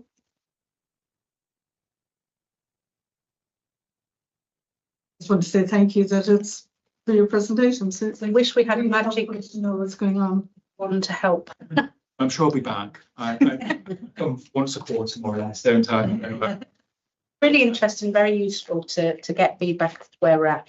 And I was surprised, if I'm honest, around the fact that you're saying there is more appointments. No. It doesn't feel like that. That's not the feeling that we're getting from residents. Last time I came and said this, were any of you here last time? I was trying to say this at the last. That's quite it's a new board, really. A fair amount of Pushback. But it is perception, isn't it? And I think there's your patient. some really good noises coming out of the training of the receptionists, the push towards pharmacies for certain issues, the overall lack of social local area coordinators, and the preventative measures like live well and that sort of things, so there is lots of work being done, and it's forever changing, I'm sure, but it's really positive to hear what is coming through. So I definitely appreciate it from that perspective. So brilliant. Shall we move on to our next? Thank you very much for your time. We're back onto the agenda, item 7, mental health, men's mental health in Derby. Thanks very much. I'll take this one. I just wonder on screen, have we got Dom? Have we got the slides? Just get all right. So you're there. Sorry, I couldn't see. We've got a TV monitor for in between that. I'm going to make a judgment before you start. In about 15 minutes, we're going to take a short break, just for 5 minutes, so we can all go for a short break if required. Yeah. So let's go through slides. So first slide then. Why is men's mental health important? Well, we know this the impact of the predominant male culture. We talk about toxic masculinity, and that affects self and societal expectations of how a man should behave. You can see the graphic there. I'm sure that would strike a chord with many of us, and that really influences the ability for men to recognise when they're in mental health need, and also that leads to them being less likely to seek support, perhaps than women. And leads to an overall underdiagnosis of mental health problems in men with various disparities amongst the groups. Just on to the next slide, please, Tom. So just some sort of stark statistics on men's mental health. We know that death by suicide, men are really overrepresented in that, with 75% of people who die by suicide being men.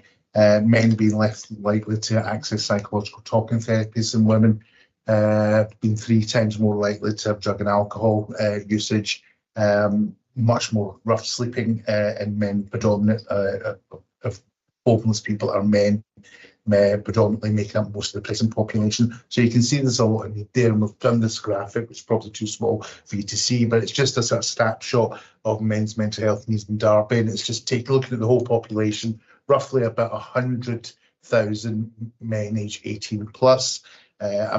Just over a third of these men are population at risk of mental health. About 20%, 1 in 5 of males in Derby over the age of 18 have at least experienced at least one suicidal episode or suicidal thoughts. Again, 1 in 5 will have experience of a common mental health disorder such as anxiety and depression. Having a formal diagnosis, we've got an estimate of around about 11,000 people, and then just over 1,000 with a serious mental health illness. And over the last 2 reporting years, 2019 to 2021, 49 males died of suicide within Derby. So just hopefully that gives us a snapshot of there. Just looking at the data, we'll go on to the next slide there. And looking at that timeline, you can see the peak of self-reported well-being in people with high anxiety scores. You see that obviously that peak coincides with the pandemic period as well. That's not just men, that's men and women, the whole population. And that compares Derby and Derbyshire with the national average. And it seems to track quite closely. What we do see a difference in is the prevalent, the amount of depression, people being diagnosed with depression. Again, whole population, not just men. And you'll see actually Derbyshire has seen a rise over the last 10 years from prevalence or proportion of, say, about 7%, 8%, up to around about 15% having a diagnosis of depression. And that's perhaps not what you see. You can see the Derby figure is similar to the national figure. So perhaps that's a bit unexpected. I've not really got the full explanation. There's many reasons why. Just looking at Derby City, though, we're going to the next slide there. So at the top left, depression diagnosis across the 5 PCNs, and you can see each and every one of them has seen a rise from between over the last three or 4 years from GP data. Serious mental illness, it looks a bit more level, but there actually has been, it's much smaller numbers, and there has been a small rise there. If you look at the impact of mental health on physical health in males in Derbyshire, that's the middle of those three boxes there in the green bar. You can see that the impact of mental health on physical health in Derby males is particularly high, and that's most likely to be related to drug and alcohol increase in use. And the final one on the bottom right-hand side is the incidence of male suicide in Derby, and you can see over the last 10 years it's tracked fairly steady to the national average. There we've had a peak previously around about 2006. But again, you know, still an important subject area for us to focus on. Just going on to the next slide there. Of course, men are not all a homogeneous group. We've got the differences and at-risk groups and inequalities. And again, just using, you won't be able to see that, but just hopefully you've got it on your screen, just using some key hard numbers there, but of particular groups at risk. Derby males from an ethnic minority background. We know that Afro-Caribbean men have higher rates of post-traumatic stress disorder, suicide risk, more likely to be diagnosed with psychosis, and more likely to be deprived of their liberty because of that.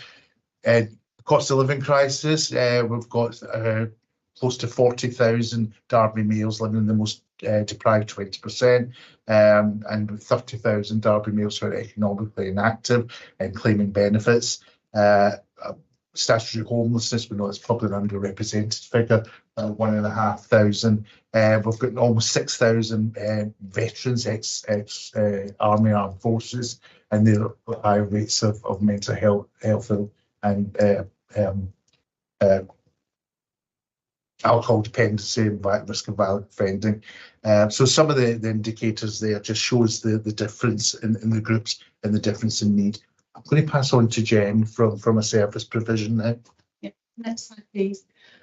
So Alan's given a real great understanding of why it is important that we think about men's mental health. What we wanted to do was give a little bit of a flavour of what we're doing about trying to support people with mental health issues, both in terms of prevention and also when people do start suffering with mental health, the services we've got in place. The thing I want to say here is obviously I'm here representing the NHS, but actually when I'm talking about services, I'm talking about services that are being commissioned across public health from the local authority, social care from the local authority and health. So what we tried to do is show how all of these different services come together. So you'll have seen the pyramid of service provision a number of times before. Just wanted to kind of set out that obviously that we have got quite a few services which are population based, open access, they're about wellbeing and prevention services. Then moving up, obviously we do have some targeted prevention support where actually obviously we are looking to target that support for identified groups and also people who are getting referrals in. Primary care services, I'm not going to spend a lot of time touching on that because Clive's gone through it at length, but obviously we do have the primary care services that support a lot of mental health, and as we know, a lot of access to primary care is around mental health, anxiety, depression, etc. Obviously then moving on, we've got the secondary care mental health services. Then right at the top of the pyramid is the real kind of specialist where you need an admission into an acute hospital or a more even specialist hospital, including secure services. On the left-hand side of the pyramid, I just wanted to give you a little bit of a flavour of all of the different improvement programmes that we've got going on. So I'm going to talk a little bit more in length later on around the suicide prevention programme, because that's a real key thing for men, obviously, as Alan pointed out before. You're probably well aware of the Community Mental Health Framework Transformation Programme we've got going on, supporting living well. But again, I'm going to talk about that a bit later. And we do have a significant inpatient improvement programme. I believe at the last HOSC you had a good update around our DOMS eradication programme, making room for dignity, which obviously we're looking to ensure that our environments as inpatients are significantly improved. But this is also about the culture and the way that we support people. So moving on to the next slide. So I just wanted to whiz through really a bit of an understanding of the different services that we have and we provide. So across Derby, obviously, we've got the Derby Wellbeing Services, which is the collaboration of voluntary and community groups, which come together and provide open access services for people to help mainly their wellbeing and obviously prevent any levels. These are kind of drop-in sessions, often community groups, community walking groups, community fishing groups, community, all of those kind of things. We haven't put in here the local local area coordination, but that also links into this and ensuring that people can get access to these wellbeing services to really support them. The next level up is around that kind of voluntary and community services that we've got specifically targeted for men. So we have got Derby Wellbeing that offers short and longer term mental health support. Usually people get access either through multi-agency, so they'll get single point of access routed through to say, actually, it'd be really good if you use this service for a couple of weeks and help you with a bit of enablement. And also people can refer themselves in. That team, what we've tried to do is ensure that that's all around that kind of peer support, wellbeing coaches, social care practitioners, and occupational therapists. So that multidisciplinary approach to ensuring that people are getting the support that they need to help their mental health. And as I've just put on the bottom, we know that actually provided support for over 200 men last year. So really good access in terms of supporting people. Then linked in there, we've got some great work going on by, next slide, please. I'm not doing my Professor Whitty very well, am I? So the Derby County Community Trust actually does some dedicated support programmes for mental health, because we know that actually men do find it difficult to come forward and ask for help. So actually ensuring that we're putting support in a place where men feel really comfortable is really, really important. So obviously in there, there is a safe space for men to talk about their own mental health, and also a dedicated space for parents, so a dad space for men, either fathers or fathers-to-be, to come through to socialise and discuss the challenges. We know that quite often mental health issues start with parenting. Parenting is a really, really difficult time for all of us. So I think having that in place really helps. Then I just want to talk, the next kind of level of targeted support is around the Derby City Life Links, which is provided in Derby around, by Richmond Fellowship. That's a wellness and mental health recovery service, peer support groups. There is a targeted group for men, so that men can meet other men if they want to be able to make those kind of links around self-health and mental health recovery, educational workshops, so that real recovery model, which is really, really important. And as Alan talked about earlier, we know that there's many big issues around drug and alcohol, so we've got those recovery services in. So moving on to the next slide. We talked a little bit earlier about talking therapies. As Alan said, we know that actually we get men access talking therapies far less than women. We know that there is societal reasons why men will not find talking therapies as easy for them to go into. But obviously talking therapies are services that's out there for everybody. We want to make sure that everybody has equal access. It's an evidence-based psychological intervention for adults. It's around anxiety and depression in the main. So most serious mental illness wouldn't come through the talking therapy route. We do have open access, so people can self-refer, or you can get referred in from your GP or any other kind of community services or secondary care services that you're accessing. Again, you know, as Alan pointed out, but Clive pointed out, everybody else, we know that in terms of the social determinants, that has a real impact on mental health. So as the evidence shows here, we've got a greater percentage of people accessing talking therapies than are coming from the deprived area. So we're seeing that greater level, which is what we know the evidence shows us, that actually the social determinants really have a massive impact on people's mental health and ability to cope. So moving on. I spoke earlier about the community mental health framework. So a little bit like the GP Access programme, we have been working across the NHS to look at how we improve our community mental health services for people with a diagnosed mental illness. We know that these people need a continuity of care in the main. Once you've got a mental illness that's with you in life, you may get better and you may find times are difficult, but actually you need that ongoing support. We know that in the NHS, our approach towards more episodic care has meant that people come in and out of services and then have to wait and bounce back in. So what we've been doing with the community mental health framework is trying to ensure that we are wrapping an MDT around the individual. So it's not just about getting a referral into CPN and then having a separate referral into an occupational therapist and then a separate referral into another form. It's a little bit acronym. Sorry, multidisciplinary team. So I should say multidisciplinary and multi-agency team. So what we are ensuring that we are getting is in localities, the teams of social workers and voluntary sector support workers and healthcare workers are all coming together to say what's best suited for that individual's needs and who's best placed to help them, rather than necessarily the individual having to bounce around the professionals. So it's the way that we're trying to change the way that mental health services are provided. We've been running this in Derby City now for over a year. It is quite a lot of cultural change because obviously it is getting lots of different professions to work in a different way, but that's working really well. Again, in terms of access and usage, we know that 46% of all referrals for mental health are from men, so slightly less than the levels in terms of gender. However, again, 39% are for the 20 most deprived areas. So again, you know, as we talked about.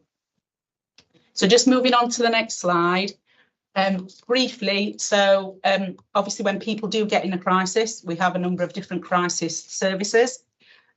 Just to briefly talk through, so as you're probably all aware, we've got the mental health helpline that was established through COVID, is still in place. So that's 24/7 direct telephone line through to a mental health team, and it's got mental health professionals and peer support workers answering the phone. You probably all may have heard as well nationally that what we're now looking to do is route that through 111. So you'll have an option to press a different number if you've got a mental health concern, and that will take you through to our mental health helpline. So we're piloting that at the moment with a view that we should go live with it in the next couple of months. Across Derbyshire, we've now established some new mental health crisis cafes funded through the NHS. We've got one based in Swan & Co, one based in Ripley and one based in Buxton. There is a mental health crisis cafe in Derby that's run through voluntary sector. So obviously in terms of that, there are the options there, but we have been developing those. One based at Yeah, that's the one that's run. There's also crisis home treatment team. So there's the crisis team that supports, and linked to that, we've got crisis residential house. So we have 4 beds in there. So if an individual needs some support in a crisis to get away from the environment that they're in, they can go in and get that in a safe way. It's supported by the crisis team. People usually stay in between 3 and 7 days, just obviously to help them get back on top of their situation, do a bit of kind of safety planning and move on. We've also got something that we've established called safe haven services. So if somebody needs just a little bit of immediate talking therapy support, a bit of work around coming up with a safe and well plan, what is it I can do to help myself get a little bit better, we've got that in place and people can access that as well. And then the other thing I just wanted to raise around mental health is you may have heard on the national news around the Right Care Right Person National Partnership, which is about the police being, it's about the work with police alongside health, ensuring that police aren't seen as the first responders to anybody in a mental health crisis. Police are there to do an appropriate job when there is a risk to life for self or others, or there is a crime being committed. But if somebody is in a mental health crisis, I think we would all agree that the most appropriate response is somebody who is a mental health professional and can respond in a compassionate way. So we're doing lots of work with the police and local authorities and our EMAS provider to ensure that we've got all of those provisions in place and working that through. Just so quickly moving on to the next slide.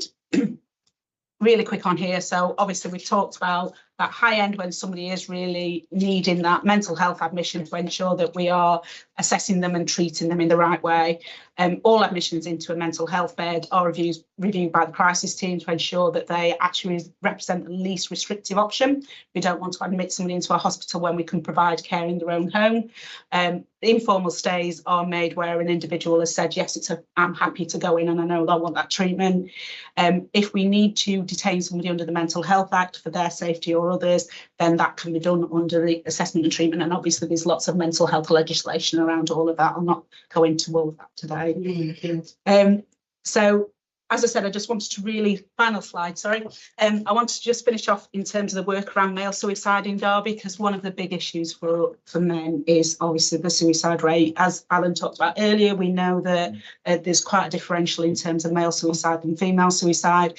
The big bit being that we know that around a significant proportion of those men haven't had any access to services prior. So we know that people are on their own suffering with their mental health, which has then got to a stage. So we know that one of the big things is about that effective prevention work and how we can support, obviously, families to help people speak up and get the support that they need. So we've got a programme of work across Derby and Derbyshire around self-harm suicide prevention partnership. We're taking a public health prevention approach to this, and I will put in the slide, but we can talk through. We really have tried to point about getting comms and reaching out to different areas. So we're trying to get information out in as many places as we absolutely can. We've got the Emotional and Health Wellbeing website. We've got Let's Chat resources in all of the libraries. We've really developed the mental health first aid network, and we put that out into community centres supported living. We've linked with the Move More Derby, and you should have seen the bench signs that say this is a Let's Talk bench, sit down and have a chat with me. They're really good. I don't know how well they are used in the day in Derby, but they're used quite well where I live. Strong links to Derby University to make sure that actually the younger age we can start getting students and staff to be talking about these things. Football tournaments, big thing. We often go and attend in football stadiums and hand out leaflets, especially around World Suicide Day, so that people are aware. And we're delivering mental first aid training. One of the massive things, obviously, to reach men, because I don't think Alan put in, but in terms of the age range, it's usually between the age of 30 and 49 men who take their own lives. So we know that is a working age. So actually getting into workplaces and really ensuring that the HR teams, the training teams are working with their staff to be able to really promote this is absolutely key. So we have got a prevention programme. We commission a team that do lots of outreach work. They've got workforce development initiatives, so they do suicide awareness across different workforce areas.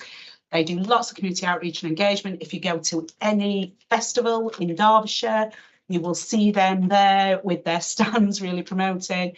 And we're doing quite a lot of work of trying to do that risk identification and management. So what are the areas, identifying if there's any kind of cohort or areas that we know is a high area of risk, and then putting some interventions in there. So whilst it's a significant issue, we are trying hard to do lots of work on promoting that piece around talking and supporting people. You talked a little bit about the digital interventions. We know that, again, digital interventions can be a really good support network for people who don't necessarily want to meet people face to face. So that was a really quick whistle stop through, but final slide, is there any questions? I'm going to take this opportunity, if everybody's okay with this, to just have a 5-minute short break. And we'll just go offline.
that down. Yep. Brilliant, thank you for that. Thank you for tolerating a very short break. We're going to follow on from item 7. And are there any questions, any observations, anything we'd like to discuss or recommend? Thank you for a really comprehensive report. Work. But yeah, so I echo that. That's really comprehensive and interesting report. I saw on there that you were talking that you have an aim for working with LGBTQ people, gentlemen. Are you working with all the local charities that help with those issues for those groups? Yeah, so the Mental Health Alliance is, you know, we're working closely with our Community Action Derby partners, who are the umbrella community partners, to do reach out for these groups. So yeah, there is like targeted support going on and reach out for that. There's the website, predominantly the Derbyshire and Derby emotional mental health website has got a section for LGBT communities in which contact. Yeah, because obviously that is a major issue for gentlemen. Living in a world where you cannot be yourself is, you know, so again, removing stigma from that is really important. And as LGBTQ champion, I fully support that. If I can help in any way with that. Okay, thank you very much. Yeah, we'll be in touch. What we try and do is ensure and encourage peer support groups as much as possible. And I think that's the piece, isn't it? So a lot of the work that we're doing around the kind of collaborative review communities is about how can we not a statutory try and enforce, but actually, yeah, absolutely try. Yeah, being on side is important. Yes. Absolutely. So, from any other points, before I make a couple of observations and thoughts, 49 people in Derby. It's so bad, and I think sort of my question is: do we understand what their factors are? I know it's difficult post a traumatic incident like that to factually know what the rationale behind their decision was, but do we understand fundamentally is there any specific areas that we are aware of in Derby other than the deprivation which we kind of get? Is there any other factors that are standing out specifically for Derby? Not that we're aware of in particular for Derby. You know, the decision to take your own life is, you know, it's usually a very spontaneous one that crisis rather than contemplated, particularly from men. And you know, it's a range of factors like a sudden relationship breakdown or a loss of job or you know, a fear or a lack of hope that comes in. So in terms of it'll be the usual situations like that, like a relationship breakdown or you know, an income or poverty or loss of job, an impact, a big life event that the person just doesn't have the resilience to either reach out or support at that moment in time. And it is that resilience, isn't it? Having a friend, having somebody you can go and talk to in that situation and build that. I mean, I'm very open about mental health in my family. I suffered from mental health, postnatal depression. My husband suffered with mental health issues. Grandparents have, you know, so with our children, we're very open about mental health, and we often have a daily question is how you feeling today, you know, and it is that change of stigma, a generation, but it's still there. There are elements of people that, you know, how do we change that fundamentally from the grassroots up, if you like, through grassroots football, for example. And it's kind of in Derby we are getting that sort of we've got this big new opening football scenario happening and that sort of thing. So I suppose the question for me is, how can we support you in any way in addressing that fundamental change, shifting behaviours? It's okay not to be okay scenario, and it's good to talk. All the rest of it is, it's how do we get that? Because generationally there will always be those that it's you're not masculine, if you're being too honest with your feelings, which ultimately, you know, it's really challenging to get to those. But how do we change it going from a you will make I think what we found out when we've been doing our work with suicide prevention and the wider mental health work was we did a deep dive, the mental health collaborative that we've got between local authority and the ICB and the voluntary sector, to a particular deep dive around deaf community and black communities as well. And we found a real difficulty challenge with engagement with black men. And I think what we've learned from that is, you know, what's been shown the light on is the different needs of the communities regarding suicide and that openness to talk. But I think that's something we need to target, and the recommendation from the work we did on deaf community and black men was we really need to target some of our ethnic minorities, particularly around black communities. It's really useful to know in terms of targeting for the city, and we know where our demographics are. We know our makeup of the city and where that demographic fits within communities. So absolutely, I think obviously we can all agree to try and support that where we can. But also another sort of area of concern is Derby does have, and again, preaching because I have two autistic children, quite a high autism ratio for the in comparison to the rest of the country, if you like, and it's always been a bit of an anomaly. Is that right? It's quite high, and I suppose that again is another focus point because they're very instant to react. And is that something that we've seen any diagnoses of that within those 49? I can't specifically say how many of the 49 had any other diagnosis. I mean, what I was going to suggest is what we do as the partnership is we do a detailed action plan that we're refreshing at the moment. So happy to come back to HOST and give a detailed update specifically around suicide and the actions we're taking in Derby, if that would help. Obviously, we've given a more broad general one around men's mental health, so happy to do that piece.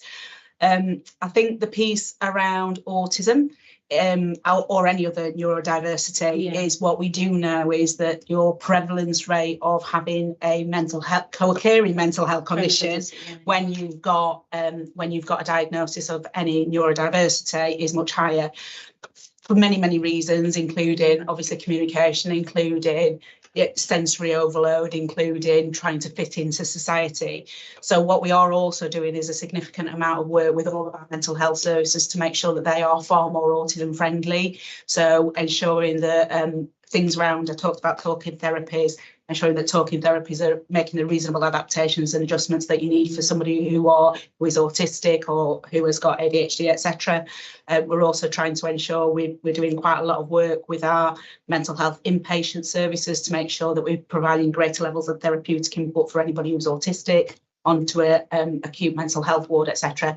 So again, I think you've got us down to come for the next HOST to talk about autism. So again, we'll give you a whole detailed update there, but we'll also talk about a significant part of the healthcare work for people who are specifically autistic is around that mental health side. We know if you're autistic, you're going to suffer with every type of health ailment like we all do. And there is work going on to ensure that we are making the reasonable adaptations across the whole of the health services, including acute hospitals and ambulances and primary care. But obviously the big piece, as you're pointing out there, is we know that there's a greater level of mental illness, so how are we supporting that? So we can pick up all of that there. We also know, as you pointed out, that actually more likely to be diagnosed as autistic if you're a man. Some of that is because that's what the diagnosis was showing. So Asperger's himself noticed it in males. What we're now seeing is that the traits in women, females, are different.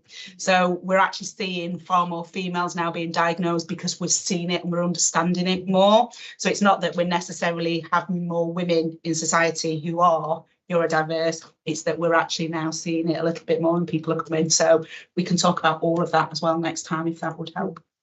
Yeah, really interesting, and I really appreciate that. I think it's just one of those things that inevitably I raise as a general concern, and it's been very useful to understand where we are in Derby at the moment, and if there is anything that any of us can do to support locally, I'm sure we'll, I think the one thing that we would definitely say is obviously the work that was being done through the public health arena around the wellbeing and getting that into organisations. So using the local authority as a vehicle to get, talking about mental wellbeing across, the whole of the community into employment, etc., is really, really key. So I think that's the bit I'd like to constantly say we should be promoting it as much as we possibly can with everybody, because it is a big thing for all of us. Yeah, absolutely. I think we can all agree. Do we need a recommendation on it to try and, I think from our perspective, highlight it with the cabinet member. It's something we're keen to support. Yeah. Yeah. Yeah. We'll keep it as a general keen to support. Yes. Okay. Any other questions? Anything else that we need to? No, that's brilliant. Okay, so we're moving on to item 8. Thank you very much for your time. You may leave if you would so wish. We don't hold you hostage because we do like I particularly like asking lots of questions. So we'll move on to item 8, the update on the Florence Nightingale Hospital beds, and it's been updated to 5K. It's teams thing. It's saying we're all in the same team.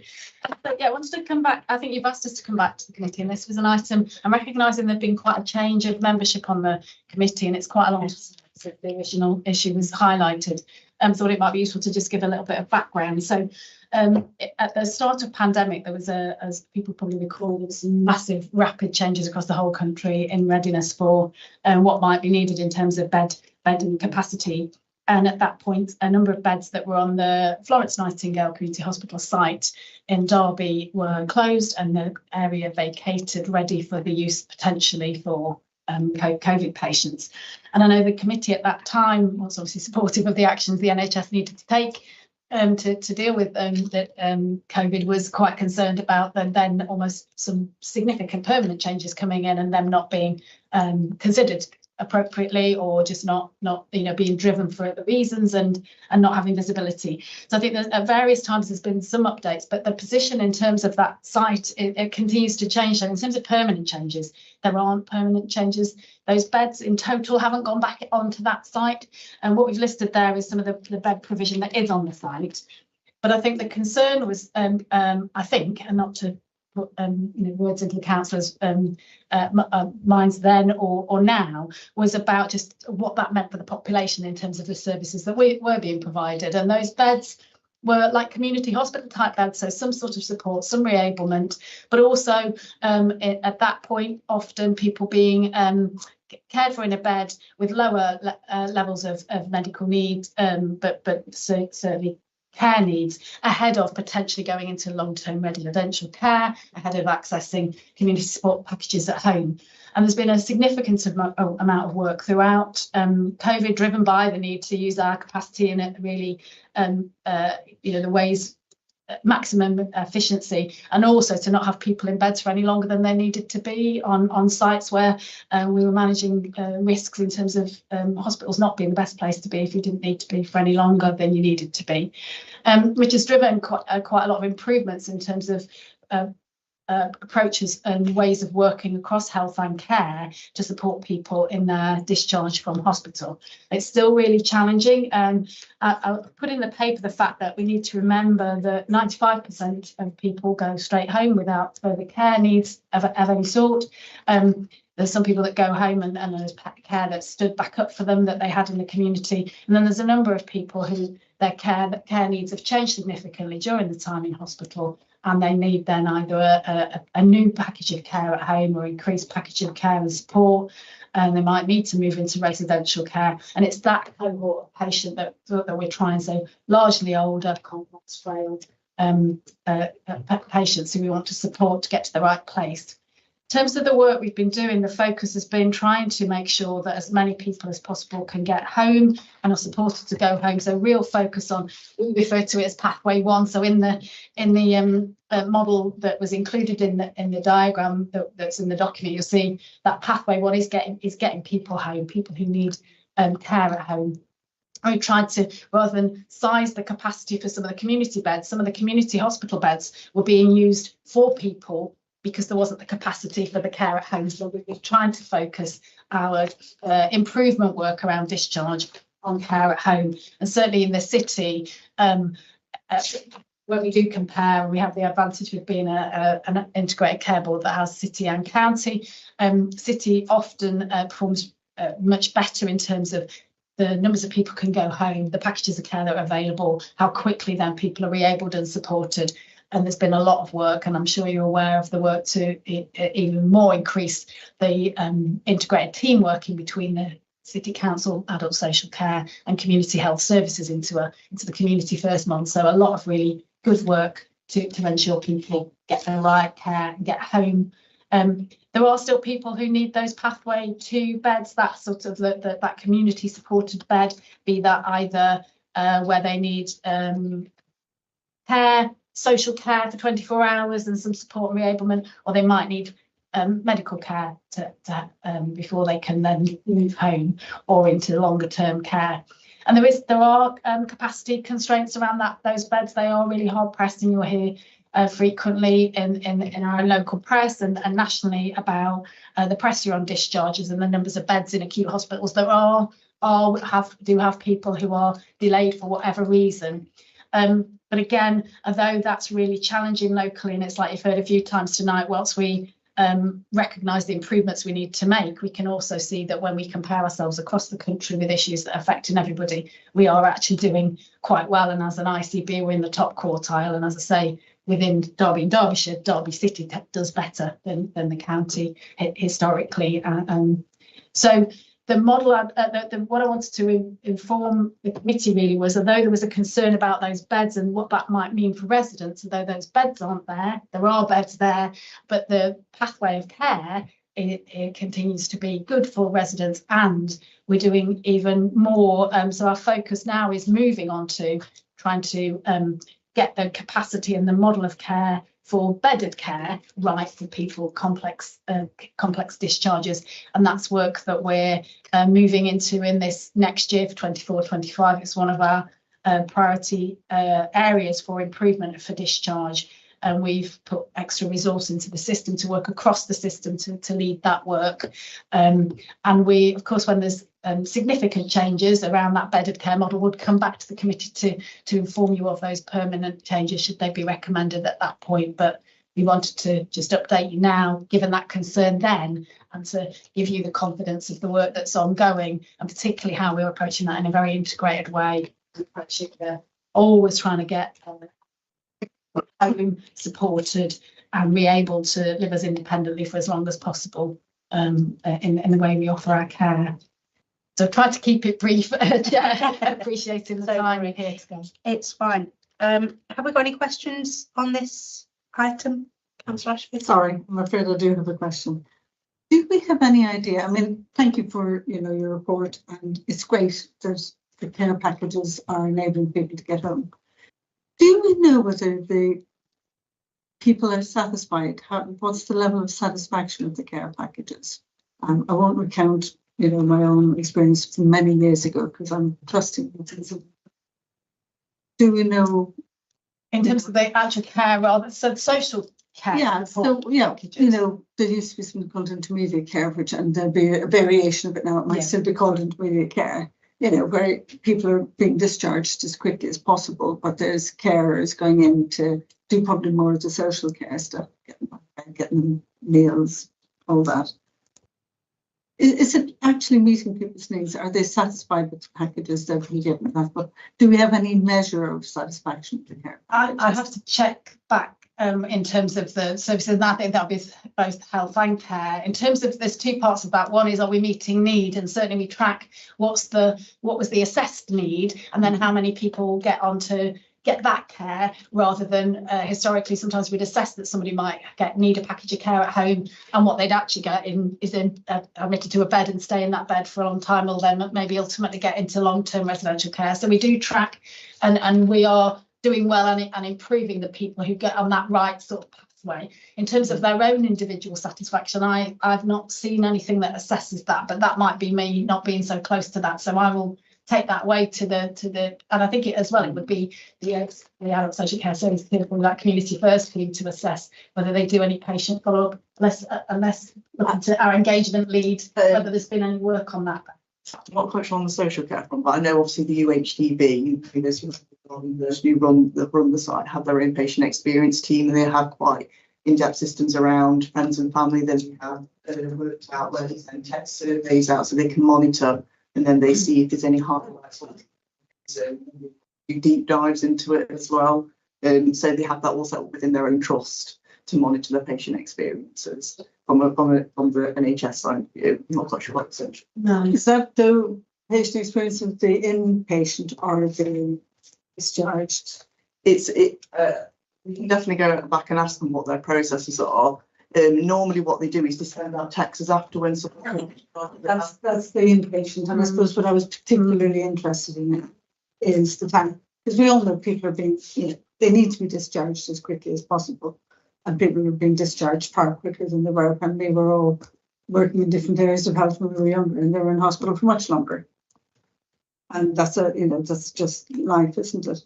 But it's whether the care, the packages people are receiving are actually really meeting their needs, whether it's health or social. And I just wondered whether we know. I mean, I'm delighted that their job is doing well in terms of care packages and getting people out and getting them home, because that's where we all want to be. Councillor Ashby, absolutely. I think that's a really good question. My sort of point is probably that it's not related to this per se, in terms of should we bring this back as an item at a later date for us to look at. Yes. in terms of the care packages, as opposed to this is particularly around beds. Yeah. And perhaps if we can look to bring that in the future around care packages. It is, but it's linked. Yeah, absolutely, it's linked. I'm just around getting the beds, but if it's because at the cost of the people not absolutely. So it's finding that balance, isn't it? And in order to understand that, we're going to probably need more information around beds that care package that isn't necessarily within this report. So it might be worth us bringing it back in more detailed, bespoke, targeted look at. Is that fair to say? Okay, cool. So did you get that? Excellent. And on this first, back to the beds itself and at the Florence Nightingale site, it looks to me like it's, having looked down the page of this particular review element part with the NHS bit on the top corner, it's quite fluid.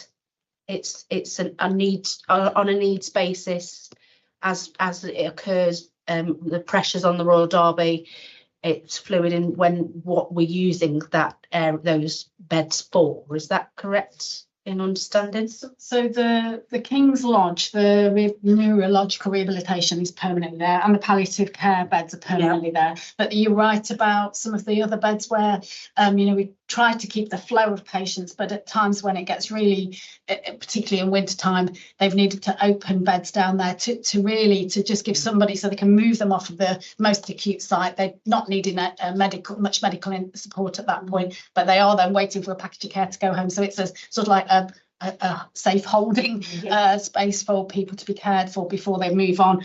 And then also the hospital does use that site, as you can see, with the stroke beds that are there at the moment, almost like a not decant, but when they might be doing other estate work, they might need to locate a bed there. But there is again ongoing planning in terms of the use of the site, which is thinking of it. Obviously, the hospital has to use it for its own purposes, but really trying to make sure that the planning around that is also very driven by the community needs. So the place partnerships and the health improvement partnerships in the city are being part of the planning around how we might co-locate other services on that site and just use. So the planning for the site isn't just being driven by the University Hospitals Derby and Burton in terms of their own need. It's being linked into the community needs as a piece of ongoing work.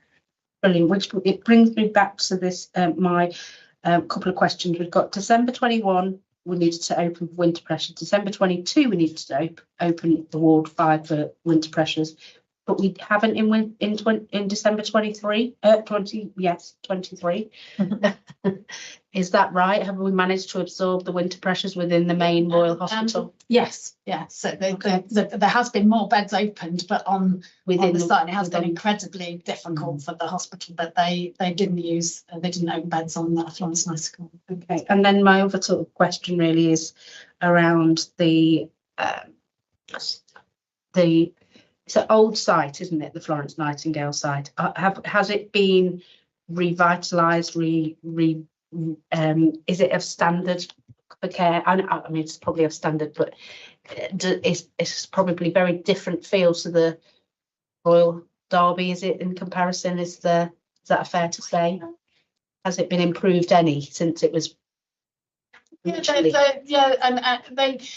say improved, but the site is always, in terms of any facility, it has to be to meet the standard for the patient cohort that's down there, and it is because it has got those other wards on it. It's not an old mothballed site at all. It's a very definitely a site that is used at the same standard. It's not as new, but it certainly meets all the standard requirements.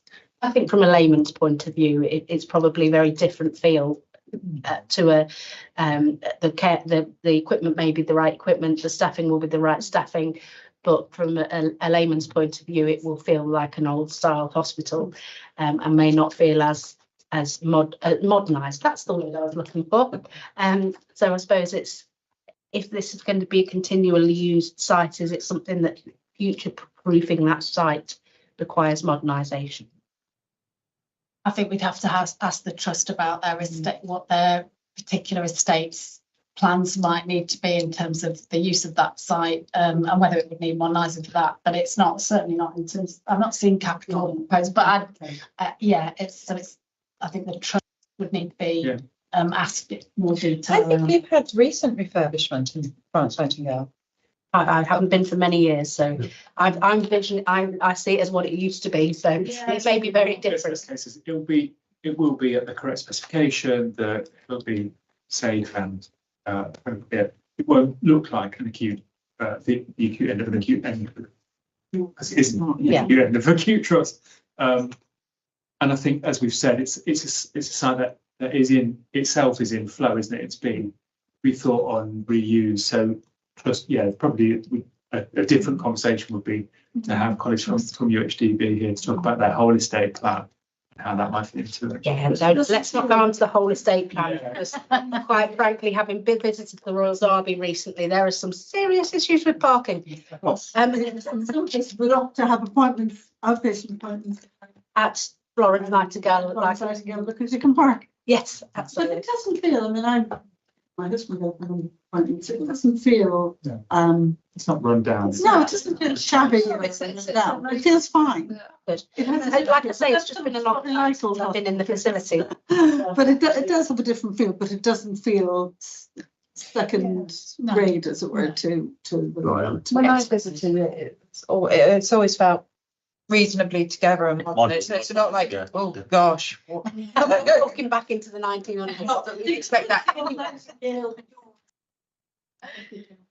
Okay, are there any other questions, any proposals, anything that we need to put forward? Oh, yes. So the beds have not been returned into use, but the capacity is still there to open them up. I think because I've been on this board for the last 3 years, so I've heard your reports before. And the reason the board that I was on before was concerned was losing capacity, because they were talking about permanently closing those beds. It has the facility to keep opening them back up, being a useful facility with that reasonable ask that that you keep it at least yeah. So there are, so as we say now, there's a sort of 56 there plus the additional 21. So there's still space in terms of 70 odd beds. I think there's something though about the need for those beds and considering, the question is there around what they'd be used for and the best use of those to meet the need rather than being a focus on the particular bed. What they're used for is kind of irrelevant as long as they're there for when we need the capacity. It's losing it, losing the. No plans to permanently close any particular areas of the Florence Nightingale. No, but they're not sort of waiting there and then we open them up. Flex. It's hard. I think the question, it's focusing on the need and the demand for particular types of bed. I wouldn't want the committee to be. I think so. Are we meeting the needs of the population who have that type of need, whether that be through beds or through care? And so I think that's the question about how we focus those on. So I think yeah. So I think you're right. I mean, the committee's concern is the same as the public's concern. It's just, it's completely natural, which is you hear every winter, because we tell you every winter, there's not enough beds, it's full, people are sleeping on the corridors. So you quite rightly want to know, have we got enough beds? I think we would say there is capacity there, there's this surge capacity that they do use it. There's no, well, it's not been used this year, but it has been used in previous years.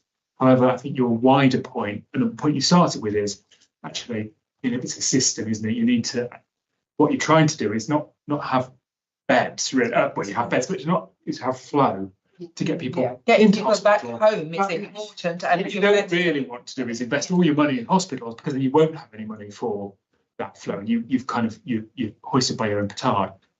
So it is a matter of doing that, and it is always a balance. And in the past, I've been in, we did better care close to home in Derbyshire, where we actually closed some.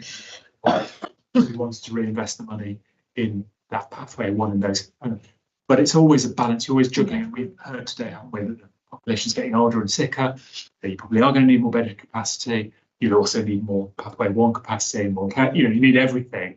You need more care home capacity, you need everything. So it's always that juggle. And we're always a bit reluctant to say, oh yeah, we'll never close those beds. Yeah. We'll never change that, because you don't know. Flexibility is key. Exactly. But you're right, your point about that balance and anxiety about, oh God, you're going to close beds and we're just going to be in a mess. It's a good one. So am I right in the assumption that it's almost been a success story this year because we haven't needed to use? I think UHD Derby have done extremely well in really challenging circumstances and managed really well. I don't think they would be wanting to hoist a success flag up quite. No. I think they would say we've done, they've managed. Done the best we could. Yeah. Good. Excellent. Well, thank you very much, and I'll pass on our thanks to, we could literally go and thank everybody in the NHS individually one by one. But we can't thank them all enough for their efforts, especially during winter periods when they're at the most pressure that they ever have. So even without COVID, it's still a very difficult time. So I think we're finally on to item 9 then. I don't think there are any changes. We did talk about bringing something back in potentially in April, but that might be a bit short notice. I'm looking at whenever it's just around care packages. So in terms of our committee's diary, we obviously went from July 23 and we go up to April 24. Is it realistic, Robin and yourself, whoever will bring us information around care packages and coming out of hospitals, etc., before April, or it's too soon to find out? Should we move it? I think it would depend whether and it's sort of does excuse my ignorance, does this committee ask of your own adult social care services? Do you bring items from, because I think the care package issue is about your own, it's really your adult social care, which will be an integrated provision. But is that linked from the hospitals themselves, the actual coming out of hospital, and then understanding the care packages that the success, isn't it, Councillor You Ashby? Am I probably, right? as you say, the people to ask are on adult social care. Yeah. So I have no idea whether they have the information and how long it would take them to get it. But Well, they might say it's here, yes, and Yes. it's the fact that I don't know, or they might Let's say no, hope we that need to that's collect that. So yeah, so we'll ask for an update in April. And if that's not available, we understand, and we would like it at the next meeting, which will be post election time. Not election time, because we don't have elections anymore. AGM. I mean, we do have elections, but not every year, which is great. Yes, we're in for the Post AGM. So we'll aim for April. That's okay, Dom. And thank you everybody for coming. Thank you for all the updates. Thank you for your hard work. Have a lovely evening and get home.